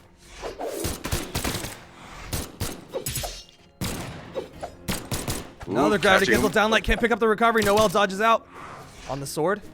Noel has yet to find a hit. LDZ's spacing with these guns is so effective. There's the first hit, but immediate response downlight into the side air from LDZ. Those gravity canceled downlights, so devastating to Noel's. Yeah, he's able to catch him basically anywhere as long as he's near the ground. Side air, Noel LDZ got him off on the side. Trying to keep that spacing. Noel getting that chase dodge into sidelight. Oh, downlight side air. LDZ dodges through. Doesn't have the jumps. LDZ goes down. Noel is 2-1 over LDZ. 1 game away from being crowned the spring champion over LDZ. And this time we're not going right into it. We're seeing a wait from LDZ. He does not want to go immediately in to game 4. They're both taking a short second, it seems. They both need to take a quick breather. And, you know, I can't really doubt them for that, because all of that stuff that they were going through, a lot of that mind pressure that they have to get past, watching their opponent make certain moves, trying to force certain moves out of their opponents as well. Very difficult stuff, if you ask me. It's very high stress. It's intense, man. You don't know it till you're in that position. You don't know it. Like, both of these guys have had so much tournament experience. Noel has actually had the most LAN experience, if I'm not mistaken. He's had so much due to his proximity to Atlanta. He's been able to go to a lot of those Atlanta locals. You know, I think he used to go to like Photo Fridays. He's gone to the showdowns, like a completely final round. He was at CEO Dreamland. Like, he has that ability to be at those lands and get basically the most nerve-wracking experience of your life. I got a brief glimpse of it in my joking show match against Sparky, and I never want to experience that type of intensity. Props to Noel. It's part of the reason why he's such, I mean, his steadfast is in his clan tag, it's in his personality, it's in his blood. On the other side, LDZ, he's just LDZ. He's just doing his biz. You like say LDZ, and what more can you say, really? There's not much more. Like, LDZ, like his name is famous across Brawlhalla for a reason. It is going to be game 4, LDZ and Noel. Noel 1 game away from being crowned the spring champion. LDZ has to win the next 2 in a row. It's going to be a hard-fought victory no matter who takes it down. Noel looking really good right now, playing his spacing perfectly, but LDZ catching with the neutral A recovery. That's a lot of damage right off the bat.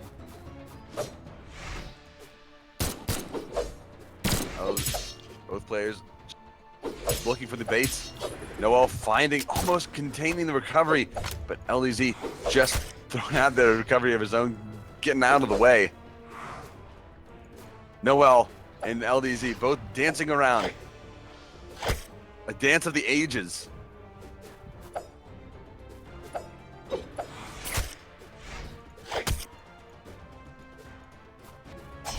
Ooh, the down stick coming out, not connecting. Nice side air, pushing him off.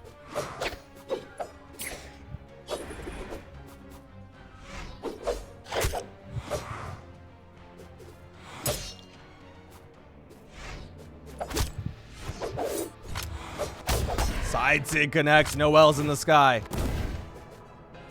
LDZ going for the side sigs with the gun, but Noel gets under with that unarmed neutral air. More side sigs from LDZ, but it's going to be the downlight side air that's going to build up more damage. Noel is in that kill percentage. He's in that kill position. 1 more hit, And it's gonna be a side air for LDZ. Doesn't even need Noel to run out of jumps as he just gets launched into that kill box. LDZ looking very good right now as he keeps his play clean. I mean, what we're looking at is just like an intense patient on both sides. Noel trying to look for the perfect position to get in on LDZ, and what it comes down to is a lot of mind games. Both of these players essentially fighting more within their own heads than actually on the battlefield, so to speak. And that is a lot of what we're finding out right now. I mean, if they can overcome themselves and they can overcome their opponent. I think that was in a Rocky movie. Nice neutral sig. Not gonna kill. I'll be honest, I haven't seen any of the Rocky movies. Gets under LDZ with the nairs. Did you Turn see around, Creed? dare from Noel. Will even up the stocks. Did you say Grease? Creed. It was actually a Rocky movie as Yeah. well, even though I know I'm not talking about part of the Creed. But anyway, LDZ and Noel still at it. It's 2-2. Noel a little bit down on damage, but LDZ trying to make those guitars work, trying to cover those options and make it back to center stage. But Noel is just putting a lot of pressure out on the field, able to cover any of these angles that LDZ tries to get in on. There's dares. Ground pound thrown out, and Noel gets above it. Trading back and forth. Ooh. Back to the guns for the gravity cancel downline into side air from LDZ. He's been so consistent with hitting that onto Noel.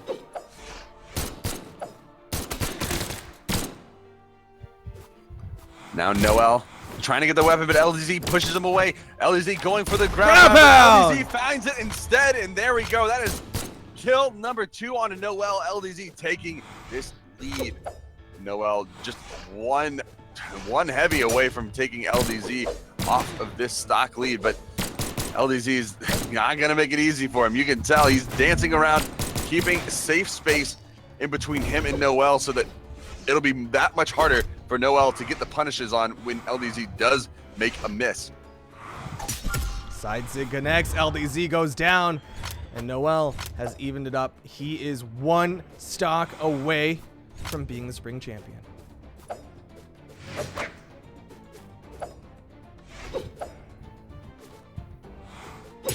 And there we go. Noel opening up onto LDZ's next stock with a couple downlight combos. Into a neutral light. Ooh. Spot dodge.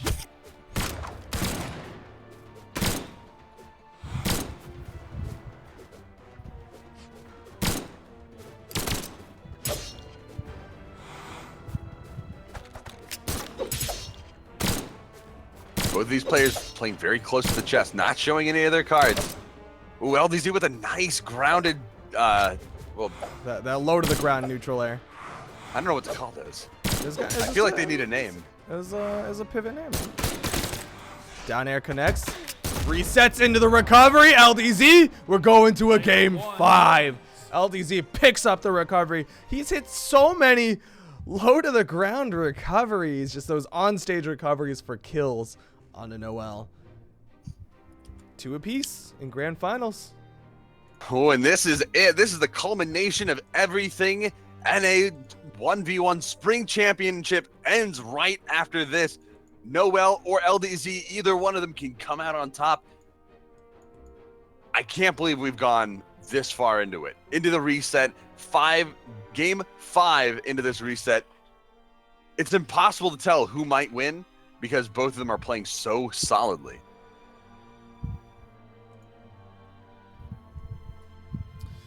Back to Let's small get some man. hype in the chat. Show who do you want to win? LDZ or Noel? Game 5 bracket reset grand finals. Let's hear it. 3, It's gonna be game 5, like you said. There's no more games after this. Not today, at least. Tomorrow we got 2v2s, and then it's a whole other mess. But game 5, LDZ, Noel, Lucian, Koji, Small Mammoth, all the details that you could probably see with your ojos. But LDZ has the weapon advantage on top of Noel. He's got the damage advantage. Noel slapping back off stage play. LDZ's not having it. He knows that this is critical mass. Noel falling! but he got the touch. Oh, LDZ just playing very close to Noel, hovering over that area, that upper area right above Noel. Pound? Oh, trying to get the ground pound. Not going to connect. Noel not going to find that down air either. Oh, the dares finds from down Noel. another down air. That was close to arrest LDZ, just above that bow ground pound hitbox. But he's got to be careful about these ground pounds. You're seeing Noel is starting to punish with those bow down airs. He's done it a couple of times that led to kills. But he's back to the sword. Off stage. Spot dodge from Noel. Waiting for his opportunity. Has yet to touch back up. You see the exclamation point, and immediately he's back on stage. Ground pound connects. LDZ disengage, goes to the outside, got the touch just barely. Oh, he's got to get back to the other side. He's going to enter that wall slip, and if he's not too careful, Recovery! He makes it back in the recovery. He's going to take the first stock off of Noel. That's the beginning of the end. First stock in this last game gone.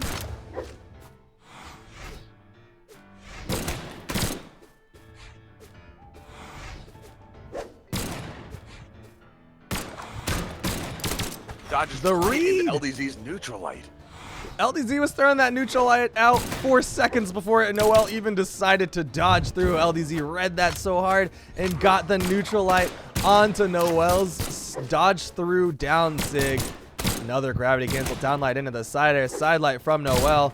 Dodges under, picks up a side light. Can he get this stock? No, Noel gets up, got the touch.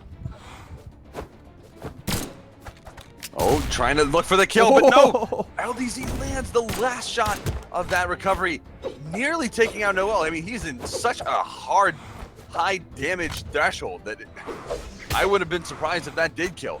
But LDZ looking for a kill right now. He's got Noel on the edge, switching up to guns.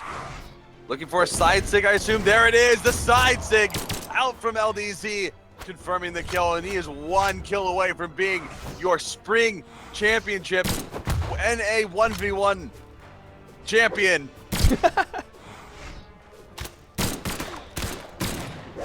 LDZ looking so strong in the red. Noel, he's grabbed it back before. He needs to start with this stock. Throwing out the side sig. LDZ's gotten so much damage onto Noel with this gunplay. The falling in air is not going to kill. Back to the sword.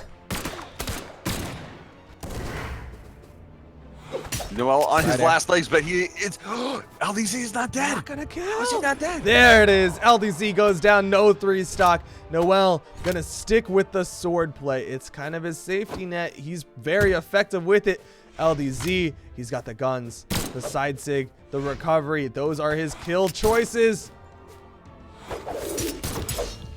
Oh, putting a lot of pressure into LDZ, trying to turn this around, trying to get a lot of this damage buildup. Needs to look for another one of these offstage gimp plays in order to even things up effectively. Pushing LDZ off to the side, goes for the downer, doesn't connect. LDZ has it below him. He's got the edge guard situation. Looks like he's baiting him back on stage. And to make something of this, a down sig maybe coming out soon. A side sig. Great movement from Noel to avoid that side sig. LDZ has disarmed himself. Side sig thrown out from Noel. Needs more damage onto LDZ before he can get that to kill. There's the recovery. Noel not able to get that side air. LDZ 1 side air. Off stage. And LDZ back on stage has disengaged. Gravity cancel downlight into the side air. Noel barely avoids that weapon toss. Gravity cancel side sig. Charged for the extra force. Gonna kill though. Went from the left stage to the right. So close, both of these players just going. That side air will do it. Taking it down. Side air on stage, very cleanly played on his part. Taking it down as the spring champion of the NA 1v1. Congratulations to LDZ. He has proven that he is the seasonal champion, and LDZ comes back with the seasons. He won Winter Championship, he's won BCX, and now he has won Spring Championship. LDZ is the winner of today for NA. M for Mini was the winner for EU. For those of you who maybe didn't catch that, Noel will be the second place for today for NA. And then Boomy goes home in third place. Denial. Boomy is going to be the third place finisher. Congratulations to these players. They are going home with a substantial sum of money. They're going home with the circuit points, and they're going home with a decent prize. I think I heard LDZ got a car. Really? Well, that's a hell of a prize if you ask me. And I don't think I've ever won a car in anything, No, so that's congrats to him. But either way, we've got the Spring Championship 2v2 tomorrow, starting with the EU 2v2 at 12 p.m. Eastern time. Or your time zones. So be able to. So put that into Google if it's not your time zone. You're not familiar with how things convert. Make sure you watch, because 2v2 is going to be just as hype. And other than that, we've got Combo Breaker coming up. We've got a bunch of cool stuff going on. And Let's Duke, bring up the Combo Breaker graphic real quick. As you said it, it is you can see it right there. It's a 3K pot. You get a free T-shirt if you register. I'm not sure if registration is closed. I think I saw them. I think it closed yesterday. What's today? The 13th? Today's the 13th. It closed on the 12th, so it closed yesterday. So if you haven't registered already, you can still maybe, yeah, but you can still go. Maybe you can. I think you can. Can you be? I don't know the spectator system, but maybe you can be a go there and spectator. spectate. You can go outside of the Combo Breaker area, the whatever it's called. I'm forgetting convention center, and just hang out and just The Mega Center. Yeah, you could just be there in presence and spirit, or you can watch it online. I don't know why I'm showing this screen. You can likely watch. To escape rooms. Yeah, you can watch it online, or yeah, you can go to escape. You watch it at escape rooms. Maybe there's a Brawlhalla escape room. BMG, get on. But that will do it for today. Here is the top 8 for the NA, as we got that graphic. It is going to be LDZ who won it out over Flashpoint Noel, getting the reset in grand finals. You can see Boomy he was making that upper bracket run, but he got 0-3'd by Noel, and then 3-1'd by LDZ. You see Steven Air did lose to Boomy, and then goes down to fight LDZ, who is our Spring Championship winner, who made the losers bracket run to get here. That is your top 8. You can read the rest. You guys know how to read brackets. I mean, that's cool. But anyways, that is it for today. I'm Duke X Fam. I'm You Got Froned. And tomorrow will be the 2v2, like we said. Thank you guys for watching, and have a wonderful rest of your day, as I try to buy time and I say what was the closing thing? Thanks for watching. Sorry, I had to type that in. I mean, don't worry, nothing behind this curtain. Good night.